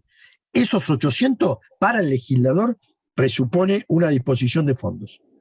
Un dividendo, perdón. Supone una presunción de dividendo. La empresa tiene que retener el 7% sobre esos 800.000. Ahora miren lo que hace. Se lleva 800.000 en junio. Un minutito. Había 1 millón. Se había llevado 800, me quedan ¿cuánto del resultado del inicio? 200. ¿Está bien? Sobre esos 200, ¿qué tengo que hacer? Presunción de dividendo, ingresar el 7%. Ahí va. Ahora digo, me quedan 600. ¿Estamos de acuerdo? Que en este momento en particular no puedo saber qué tratamiento tienen. ¿Por qué? Porque ya agoté en inicio y todavía no tengo el resultado no asignado al cierre. Lo dejo guardadito pendiente. Cuando llega el cierre y veo que son 700.000, ¿qué digo ahora? Estos 600 están dentro del resultado no asignado al cierre. ¿Qué dice el legislador? Se presume un dividendo. Tenés que ingresar el 7 por estos 600. Con la posibilidad, por favor, esto necesito con la posibilidad de ¿qué? De ingresarlo hasta el vencimiento de la declaración jurada. Y mira lo que pasa. En octubre se lleva 1 millón. Y acá yo tengo que hacer este análisis. Había 1 millón al inicio. Ahí va. Me llevé 800. Después me llevé 200, agoté el millón de inicio. De los 700 de cierre, ¿cuánto me llevé? En junio, 600. Todavía me podría estar llevando ¿cuánto? 100 de cierre, ¿lo ven ahí? Estos 100 que me llevo de cierre, del millón que me estoy llevando en octubre, genera una presunción de dividendo. Pero el excedente, ¿qué quiere decir el excedente? Me estoy llevando plata que no está en el resultado del inicio ni en el resultado del cierre. El legislador dice, acá hay una disposición de fondos. ¿Y qué significa disposición de fondos? Tenés que calcular interés presunto. Tenés que calcular interés presunto y declararlo como ganancia. Y ahora digo, si estamos todos de acuerdo con esto, que este es el tratamiento, si esto lo llevo al ajuste por inflación, por favor, dividendos, hay un artículo, Patri, mostrame, te enoja mal volver para atrás, pero es un minuto. No mostrás cara de enojo, así nadie se da cuenta, y volver a la pantalla vieja. No, para que vean. Dame un minuto que lo busco prolijamente, porque si no, vuelvo muy desprolija. Dejé de compartir, ahora vuelvo. Pero para buscar lo que Gustavo me pide. Te enoja por todo este lío que hay que hacer, pero para mí, Patri, si no podemos graficar. ¿Querés que lo busque yo, Patri? No, ya llego. Qué impaciente. Ahí voy, Yo no sé ni compartir, así que no podría ser, se lo digo para apurarla. Mira, acá estamos, ajuste positivo. A ver, vamos a lo que estábamos mirando nosotros. ¿Está? Miren acá dice, los dividendos. ¿Todo de acuerdo? Punto 2, los dividendos. Entonces, ahora, guarden esto para después llevarlo cuando vayamos a ese ejemplo que hizo Patricia. Ya les digo que los dividendos es un ajuste positivo. ¿Está? Pero mire, quiero que me ayuden con esto. La primer parte, donde habla de los retiros, alguien me puede decir, dice los retiros o las disposiciones de bienes a favor de terceros. Pero hay que recordar que dice, salvo que devengan intereses. Y en el ejemplo que nosotros estamos viendo, devengan intereses. No importa que sean intereses presuntos. Entonces, volvamos a la filmina, Patri. Si todos tenemos esto en la mente, miren ahora si lo llevamos a la filmina. Esto es para demostrar de dónde estamos. Uy, otra vez. A ver. No pasa nada, ya llego. ¿Vamos ya al ejemplo donde mezclamos todo o vemos primero el ejemplo? No, el que estábamos recién, Patri, que estábamos recién. Ah, bueno. Perfecto. Ya vuelvo ahí como que nada pasó. Ahí estoy, Después cuando ustedes lo van a tener todo continuo en el material, pero es para no... El material tiene todo ordenado, pero bueno. Pero yo digo acá, estos 8, miren, estoy haciendo ahora me ubico, estoy haciendo el ajuste por inflación del periodo fiscal 2021. ¿Todo de acuerdo? Parto del balance al 31 de diciembre del 2020, al inicio del ejercicio. Tomo activo computable menos pasivo computable, tengo el resultado estático y me pongo a hacer los ajustes positivos. Digo, ¿hubo compra de bienes de uso? No. ¿Hubo pago de dividendos? Sí. Y acá está. Los 800, los 200, los 600 y los 100. Eso me va a generar un ajuste positivo en el ajuste por inflación. Además de haber tenido que ingresar el 7%. ¿Estamos de acuerdo? Y además, cuando llego a los últimos 900 que retira la persona, acá tengo que hacer un análisis.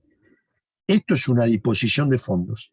La norma dice que es un ajuste positivo, una disposición de fondos, excepto que devenga interés. Y esta que devenga, interés presunto. Por lo tanto, estos 900.000 en el ajuste por inflación impositivo no generan ningún tipo de ajuste positivo.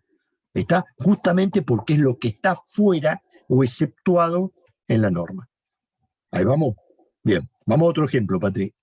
Sí, antes de entrar a mezclar con el ajuste, tenemos un ejemplo de un socio gerente Bueno, para analizar los retiros. Ahora, la verdad que esto está intencionado, hecho así, ¿no? Este es un socio gerente. Contador, Ahí va. ¿puedo hacer una consulta? Sí, toda la que quiera. Bueno, sí tiene que ver con el tema de los intereses presuntos y que considero que el interés presunto que calcula el organismo es para digamos, de alguna forma materializar el impuesto que debería pagar la sociedad por el dinero que le está entregando a ese accionista. Pero no es en realidad un interés que la sociedad le esté cobrando al accionista porque le cedió ese dinero. ¿Se entiende? O sea, para mí es un ajuste dinámico positivo desde el momento en que le hace digamos, le entrega el dinero. O sea, en definitiva, cuando, por ejemplo, en marzo, en junio y en octubre. A lo que voy es, el interés presunto ese digamos, no es un interés que la sociedad le está cobrando al accionista, sino que es una forma de calcular el impuesto que el organismo le debe cobrar a la sociedad. Pero no sería, no, pensémoslo, ¿no entiende que hay un doble castigo? Entonces la sociedad declara una ganancia presunta, porque en realidad es una ganancia presunta, y además tiene que calcular una actualización desde la fecha que dio el dinero a fecha de cierre. Es como un doble castigo eso. Justamente, sí, o sea, el castigo es el interés. Lo otro que estamos analizando es el ajuste por inflación. Y en definitiva, la sociedad se está deshaciendo de activos monetarios, que es el efectivo, que están cubiertos desde el inicio hasta el cierre por el ajuste estático. Es la interpretación que le estoy dando yo ahora, lo estoy viendo así. Pero eso estoy de acuerdo, pero la propia norma dice que genera un ajuste positivo en la medida que no devenga interés a favor de la sociedad. Claro, y la otra situación sería que, por ejemplo, una sociedad le presta a cualquier otra persona que puede ser un accionista, o puede ser otra sociedad también, en la cual no hayan convenido un interés o que el interés sea inferior a la común del mercado, digamos. Entonces, de esa forma, el organismo le cobra una tasa que sea coherente a lo que se daría entre partes independientes. ¿Se entiende? No, pero yo la verdad lo entiendo en el concepto. Pero si yo voy a la norma del ajuste por inflación, justamente lo que usted está diciendo es lo que la norma saca de ajuste positivo, porque está bien claro que dice o que devengue o que se haya realizado como entre partes independientes o a valores de mercado. Y la norma de disposición de fondos tiene un interés similar y en muchos casos superior al valor de mercado. Por lo tanto, yo creo que el fisco se siente, esto siempre estuvo en la ley así, y yo creo que se siente satisfecho cobrando el interés, pero si además me calcula la actualización hay como un doble castigo. No, el fisco no quiere perjudicar a nadie.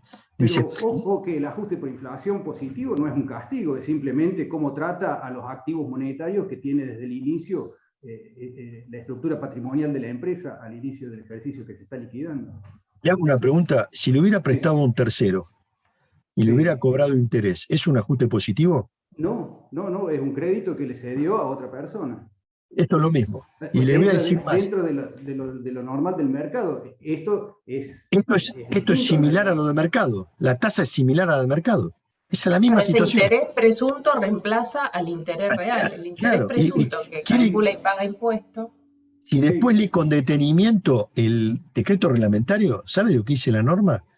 Cuando usted evalúa el crédito a los efectos de porque si me agarra el cierre de ejercicio, ese crédito de haberle prestado a esta persona me va a quedar al cierre del ejercicio. ¿Sabe qué dice la norma? Ese crédito es activo computable. Y para evaluarlo tiene que sumar el interés presunto. Interés presunto y presunto. No existe. Para evaluar tiene que sumar el interés presunto. Lo asimila a una operación estrictamente de mercado. Fíjense en el decreto reglamentario. Dice, no solo el crédito, sino también el interés es activo computable. Cosa que contablemente no existe, porque nadie va a devengar un interés presunto. Sin embargo, lo que está haciendo la ley es, por eso le di el ejemplo, que si fuera un tercero y pagara interés, tiene el mismo tratamiento que esta persona.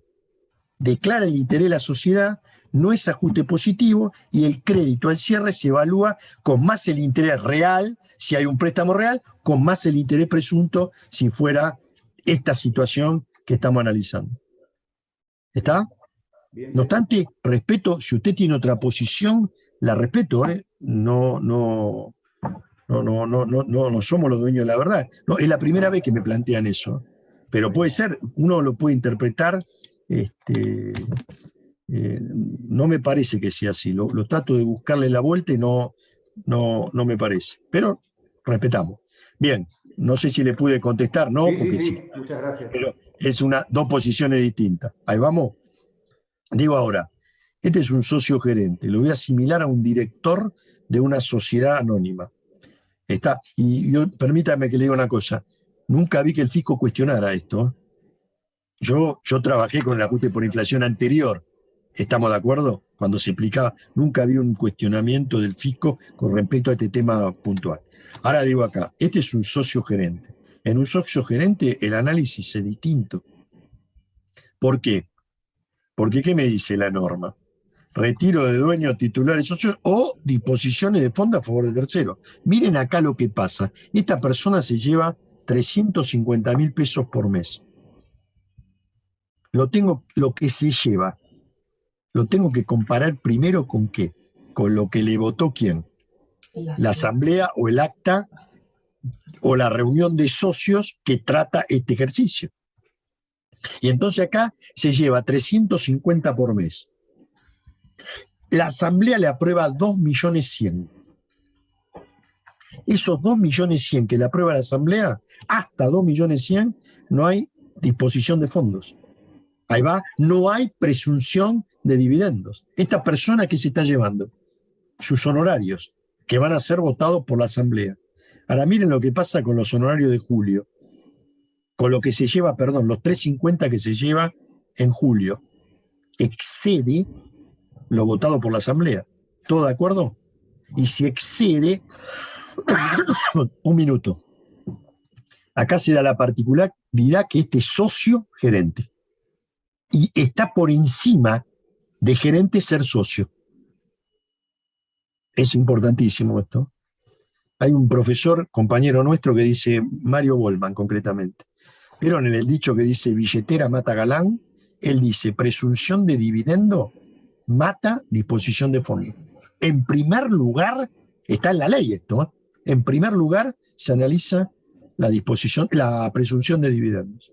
Y entonces alguien me dice, se lleva en exceso de lo votado por la asamblea. Como es socio, lo que se lleva en exceso, comparo 350 contra los 900. Voy otra vez al análisis. Los primeros 350 se los lleva del resultado no asignado al inicio. Los segundos 350 del resultado no asignado al inicio. Y los terceros, Patria Ida 900 no, da... pero una parte después 900, sigue. Hasta 900, que es lo que está al inicio, configura una presunción de dividendo. Seguimos todo el análisis. Sigue retirando y después termina retirando 1.200.000. Ya había retirado los 900, el 1.200.000 lo tengo que imputar contra los 700. 1.200.000 contra 700, digo, 700 son presunción de dividendo. Y los 500 que retiró de más del resultado no asignado al inicio y al cierre, esos 500 que retiró de más configuran una disposición de fondos. Y esa disposición de fondos devenga interés presunto. Ahí va, entonces, fíjense que hay retiros en exceso a la asamblea y en primer lugar a ese retiro le dimos el tratamiento de presunción de dividendos. Y cuando agoté los dos resultados no asignados, recién ahí le doy el tratamiento de disposición de fondos. ¿Todo de acuerdo? Ahora, este socio gerente. Ahí vamos. ¿Tenemos uno de un director, Patri, nada más? Sí, tenemos de un director y ya... A ver, ¿por qué un director? Porque este es director y no es accionista. La verdad, la idea es que le queden todos los casos que nosotros pudimos analizar. Yo digo, director no accionista. Ayúdenme con esto. Director no accionista. Se lleva plata. ¿Está dentro del artículo 50 de la presunción de dividendo? No. Porque ese artículo, ¿para quién es? Para los accionistas, para los titulares, los fiduciantes, ¿para quién? Para los cuotapartistas, para los socios de una empresa, pero no para los directores. Los directores no tienen nada que ver en esta, salvo que sea director esposo de ¿qué? De una accionista. Entonces el legislador lo asume como accionista. Pero este director no tiene nada que ver con los dueños de la empresa. Ahí va. Y entonces acá en ningún caso voy a analizar presunción, ni comparo, ni me interesa. De hecho, ni lo pusimos cuál es el resultado al inicio. Lo único que me ocupa acá es cuánta plata se llevó durante el ejercicio y la quiero comparar con lo que le vota la asamblea. Y miren, se llevó 120.000 por año. En total se llevó 1 millón por mes. En el año se llevó 1.440.000. La asamblea, ¿cuánto aprobó? 2 millones. No hay disposición de fondos.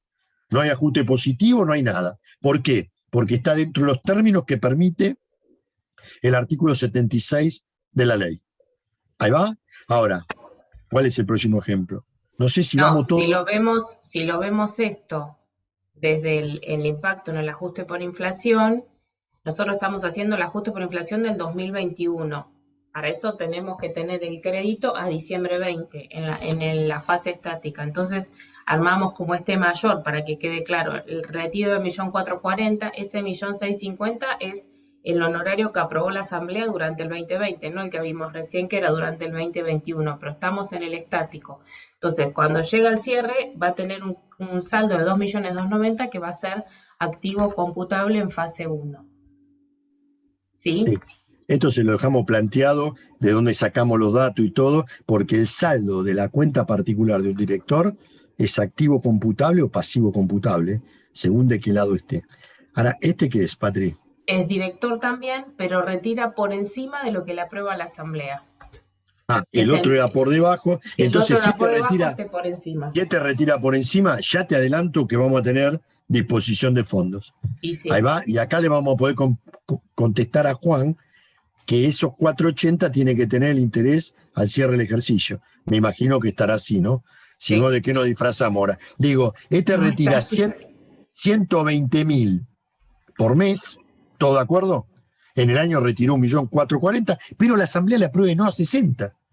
Y si le aprobó no a 60, se llevó 480 por encima de lo votado por la asamblea. Esos 480 devengan interés presunto. Déjame acá, Patri, déjame acá un minuto. Esos 480 devengan un interés presunto. Y esos 480 más los 960 al 31 de diciembre de 2020 están como crédito. ¿Todo de acuerdo? Porque lo fue, cada vez que retiró hicimos un asiento. Cuenta particular a caja 120, cuenta particular a caja 120, cuenta particular y así 120, 120, 120. Llegamos al cierre del ejercicio, tenemos el millón, ¿cuánto? 440. Ahí vamos. Ahora digo, cuando haga en este orden de ideas, si no hubiera pasado más nada y esta fuera la situación, cuando hago el ajuste por inflación del 2021, cuando hago el ajuste por inflación del 2021, que estoy acá, ¿Ahí lo ves? Menos mal, Patri, estaba desesperado. Sí, cuando hago el ajuste por inflación del 2021, fíjense que parto del saldo al 31 de diciembre del 2020. ¿Sí o no? Es el saldo de la cuenta particular. Pero miren lo que pone Patricia. A ese saldo de 2.290.000 que le tenés que sumar los intereses presuntos, que es una cosa que contablemente no existe, pero le tenés que sumar al activo computable el interés presunto solo de los 480, que son los que devengaron por haber retirado por encima de lo votado por la Asamblea. ¿Está? ¿Mezclamos directorio accionista? Me encanta, porque este es un desafío mayor todavía. Pero vamos a dar los datos, Patri, los datos para llevarlo. Acá están los datos. Es Exacto. un director accionista en la misma sociedad que retira durante el ejercicio 300.000 pesos por mes. Es decir, que a lo largo del ejercicio 2020 retiró 3.600.000. La asamblea de accionistas que aprueba los estados contables del 2020 le aprueba en concepto, asigna individualmente en concepto de honorarios al directorio 2.400.000. Y tenemos como datos resultados no asignados al inicio 300.000 y al cierre 400.000. Espera, déjame ubicar acá, Patri. Retiró durante todo el ejercicio 3.600.000. ¿Estamos de acuerdo? La asamblea le aprueba 2.400.000. Ahí tenemos un candombe porque retiró más de lo que le aprueba la asamblea. Y entonces hay nosotros 1.200.000 de más. Entonces tenemos que analizar ese 1.200.000 si es, como este es accionista y director, tenemos que analizar si hay dividendo presunción de dividendo o disposición de fondo. Ya primero voy por la presunción de dividendo. Y si todavía me queda, por disposición de fondo. Ese orden. Acá. ¿Estamos de acuerdo? Entonces, acá está esquematizado lo que recién teníamos como dato. Los primeros 2.400.000 que retira se consideran que son los que la asamblea le aprueba en concepto de honorarios.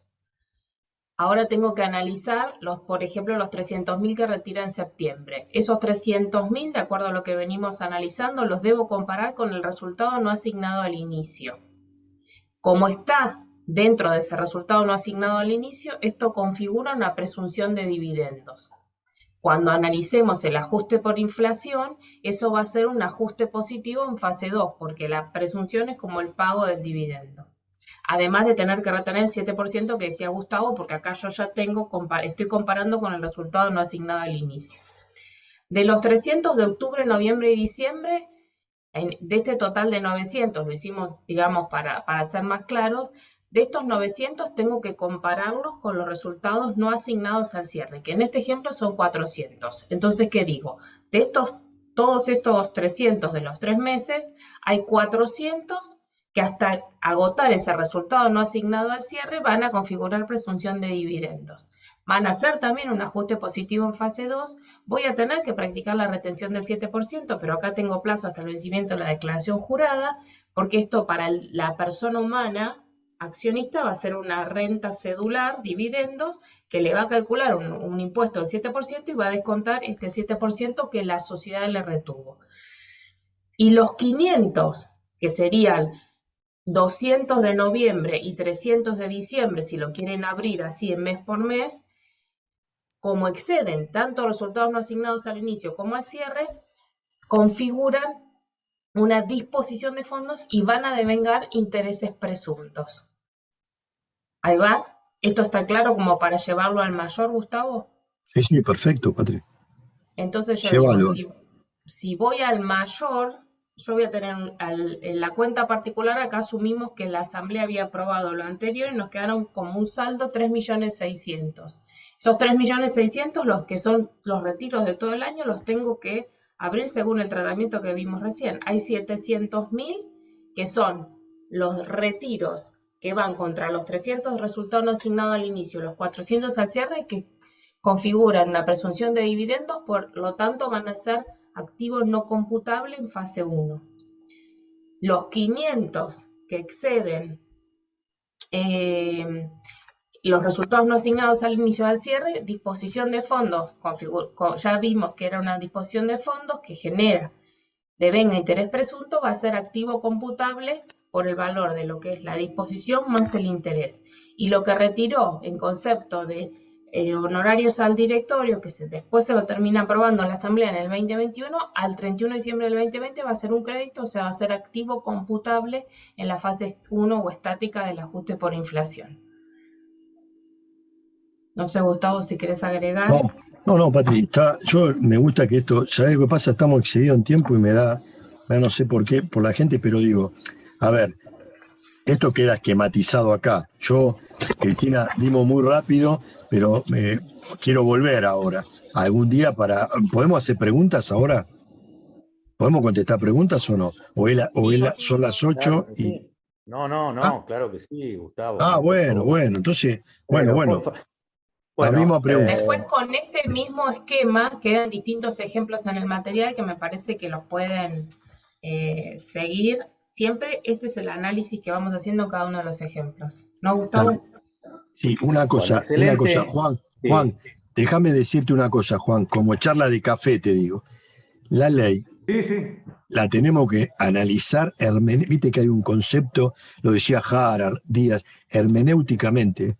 No es que puedo analizar el ajuste por inflación por un lado y la ley de ganancia del otro. El ajuste por inflación está entrelazado con la ley de ganancias. Por eso era tan injusto, Juan, cuando vos te hacían aplicar la norma de impuesto a la ganancia sin hacer el ajuste por inflación.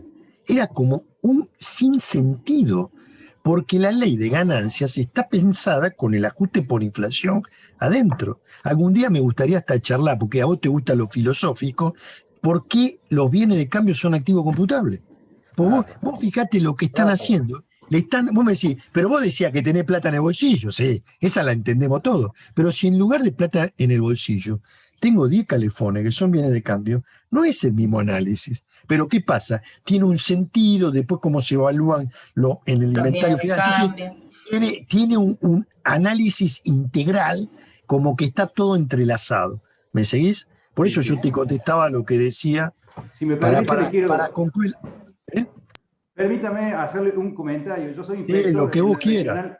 En la regional Río Cuarto y bueno, veo muchos casos de ajuste por inflación y hay una cuestión que realmente para el argentino es muy difícil y es pensar que para la ley la moneda extranjera es tratada como una disponibilidad más. Porque todos tenemos tan adentro la idea de que si uno quiere resguardar su ahorro, comprar moneda extranjera, entonces piensa, está cubierto, entonces no es un activo computable, o el caso que estuve viendo hoy en la localidad de Río Tercero, que estuve de viaje hoy, volví hace un rato, tenía deudas y las excluía del pasivo computable, perdón. Entonces veo que se dan estas situaciones, por ejemplo, la mercadería es otra cuestión que me preguntan, ¿pero por qué la mercadería si vos impositivamente la evaluás a la fecha de cierre? Y ahí tiene un fundamento, Juan, tiene todo un fundamento. Yo te voy a contestar uno para justificarte. Yo tengo moneda extranjera, Patricia, por ejemplo. Tiene una empresa que tiene $200.000 en moneda extranjera. Siempre que trabajamos, ella dice, los tendría que sacar, no importa. Tiene $200.000 en activo moneda extranjera. Pero mira esto, la cotización es 100 pesos al inicio. A ver si te puedo dar el razonamiento. $200.000 por 100 pesos, vos tenés 20 millones de pesos en moneda extranjera al inicio. Ahora te digo una cosa. La moneda extranjera al cierre está 150 pesos. Entonces vos tenés 20 millones al inicio y al cierre tenés 30 millones. La diferencia entre el valor de inicio y el del cierre es una ganancia grabada. Entonces vos tenés una ganancia de 10 millones de pesos. Es una injusticia, Juan, pero esperá. Y ahora te digo, eso vos tenés 100 millones de ganancia. Resultado contable, 100 millones, histórico. Y ahora el legislador te dice, haga el ajuste por inflación, Juan. Sí, cómo no. Vos tomás activo computable en la moneda extranjera. La inflación fue el 50%. Entonces vos decís, tengo 20 millones por 1,50 menos los 20 millones por 0,50 te da 10 millones de pérdida. Y entonces vos tenés 10 millones de ganancias por la diferencia de cotización, 10 millones de pérdida, te quedaste en cero. Y la verdad que ni ganaste ni perdiste. Ni ganaste ni perdiste, ese es el fundamento. Y vos me decís, pero la moneda extranjera aumentó por encima, en lugar de 150 hasta 160. ¿Sabés qué te dice el legislador? Tenés un resultado por tenencia, porque si la moneda extranjera es 160, perdón, vos no tenés 300, tenés 320. Contra queda la diferencia de cotización por encima de la inflación como ganancia. Y eso es lo que quiere el legislador. Entonces, tiene un fundamento. Por eso te decía, no sé cómo llamar que la ley se analiza en conjunto. Me viene el concepto que siempre escuché, que es hermenéutico. ¿Estamos de acuerdo? Por eso, y los bienes de cambio tienen un fundamento también. No es el momento ahora, ¿eh? No es el momento para llevarlo, porque nos vamos a cualquier lado. Quiero contestar. Esto algún día de café lo podemos hablar, o en cualquier momento, ¿eh? Pero vamos a contestar preguntas, porque si me queda la gente sin la pregunta. Sí, si no se nos va a ir muy tarde. Claro, sí. A ver. Excelente, Gustavo, Patricia, me encantó. Bueno, muchas gracias. Brillante, brillante. Me hiciste acordar, me retrotrajiste a mi época del ajuste por inflación contable, la conciliación con el impositivo, cuando no teníamos... ¿Te acordás? Sí. ¿Te acordás cuando no teníamos ni siquiera un mísero Excel? No, por supuesto, era un candombe, sí. Los nuevos... Vos sos de mi época, entonces. La gente, claro, pero por supuesto, yo soy de la guardia de la inflación, de la hiper y de la falta de herramientas informáticas. La conciliación era un elemento que nos llevaba un montón de tiempo. La conciliación en ese momento llamamos el REI, ¿te acordás? El REI contable. El REI, el resultado por inflación impositivo. Y era todo un procedimiento para comprobar si todo el trabajo que habíamos hecho en la parte contable había sido bien calculada y coherentemente. Porque, bueno, el ajuste por inflación contable parte de otra metodología que es un método indirecto, y bueno, y el REI o RECPAM, ahora cómo se llama, se saca por diferencia. Claro, exactamente. Por eso digo, es un poquito más complejo, pero es cierto lo que ustedes decían anteriormente, que cuando hacíamos la conciliación, sacando algunos ajustes en más o menos, tendía a dar. Perfecto. Bueno, brillante. Voy a hacer acá hay unas preguntas de... ¿Las ves en el chat, Néstor? Si querés, mira, la estaba viendo, aguardame un segundo, sí, la estaba viendo, sí. Sí, ya la tenía identificada, sí. Es una pregunta relacionada con el ajuste dinámico positivo cuando se da el caso de venta y reemplazo dentro de un mismo ejercicio. Y dice, en este caso el ajuste por inflación dinámico por la compra del bien de uso de reemplazo se calcula sobre el costo disminuido por el resultado de la venta del bien que se vendió o por el valor de compra original. No. Pregunta por el valor Maite de compra efectivo. Por el valor de compra efectivo. Ese es el criterio del ajuste por inflación. Y en realidad yo tenía plata y estoy vendiendo, yo digo, hago venta y reemplazo. Trato una operación de venta por un lado y una operación de compra por el otro. La compra va a ser un ajuste positivo por el valor total de la compra desde fecha de compra a fecha de cierre.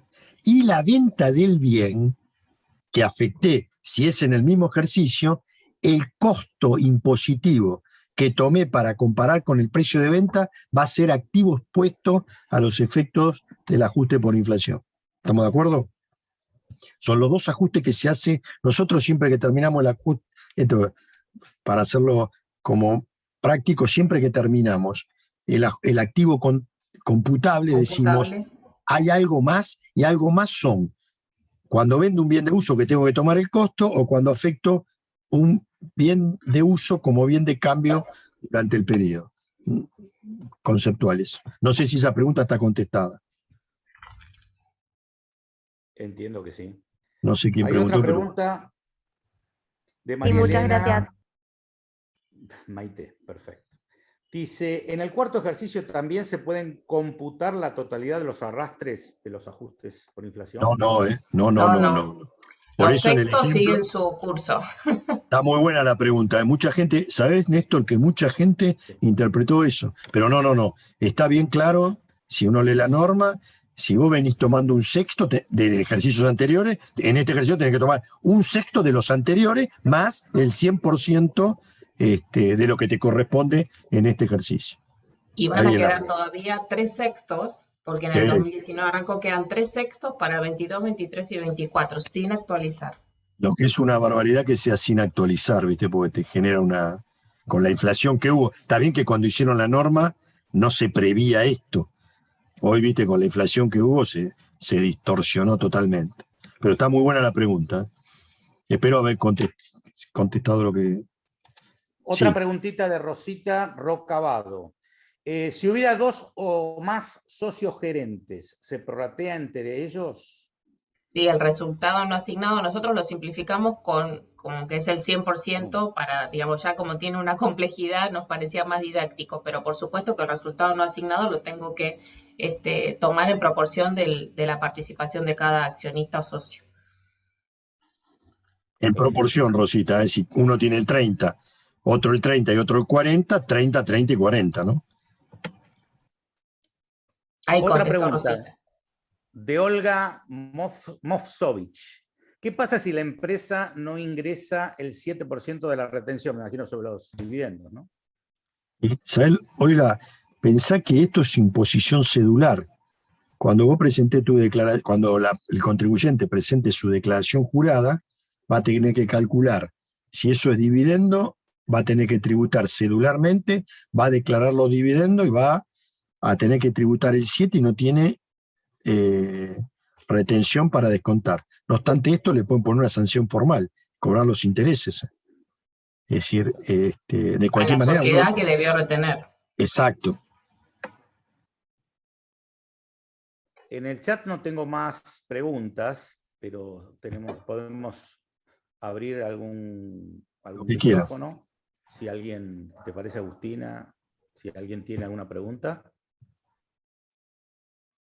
Y creo que estaban todas respondidas. Pero, perfecto. Bueno, una preguntita adicional. Sí. Cuando ustedes trabajaban en el caso de la presunción de dividendos por los resultados no asignados al inicio, siempre estabas calculando los RNOA reexpresados según el ajuste por inflación al cierre de balance anterior.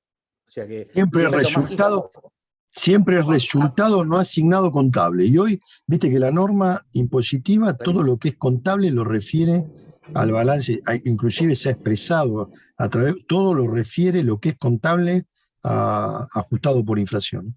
Claro.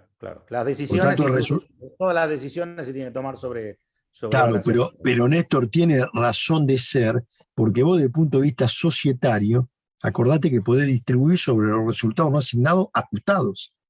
Lógico.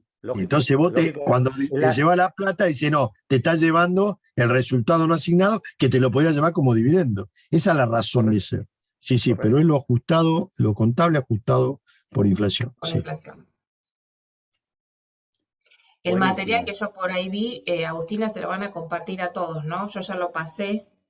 Patricia, excelente. Muchísimas gracias. Y después nosotros posteriormente se los enviamos por mail siempre. Bueno, Cristina. Muchas felicitaciones a los 3 expositores. Bueno, muchas gracias, Néstor, por ayudarnos. La verdad que brillante, como siempre, ambos muy claros. Cristina, un placer escucharlos. Cristina, ¿vos estuviste con nosotros en la Universidad del Museo? Por supuesto.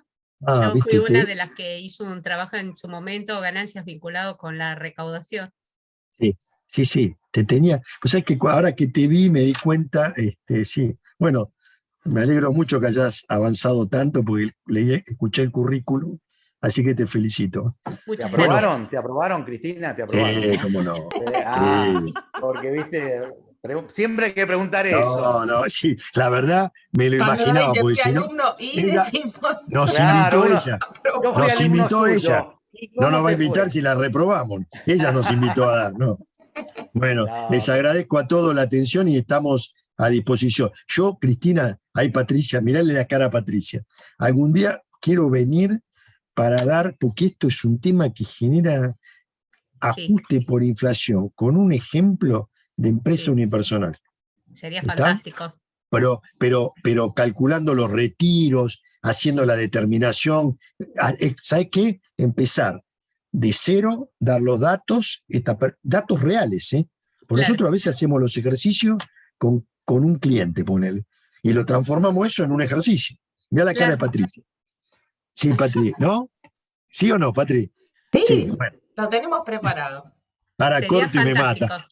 Bueno, Lele, si nos comprometemos, si alguna vez necesitan, estamos a disposición. Pero por Bueno, supuesto. Muchísimas Un gusto a gracias. todos, gracias Cristina, gracias Néstor, gracias No, muchas Agustina. gracias, Gracias por la presentarme. convocatoria. No, muchas Chao a gracias. todos. por favor. Gracias, muy Gracias. amable. Gracias, chao, chao, Hasta luego. suerte. Buenas noches. Chao, chao. Muchísimas Gracias, sí.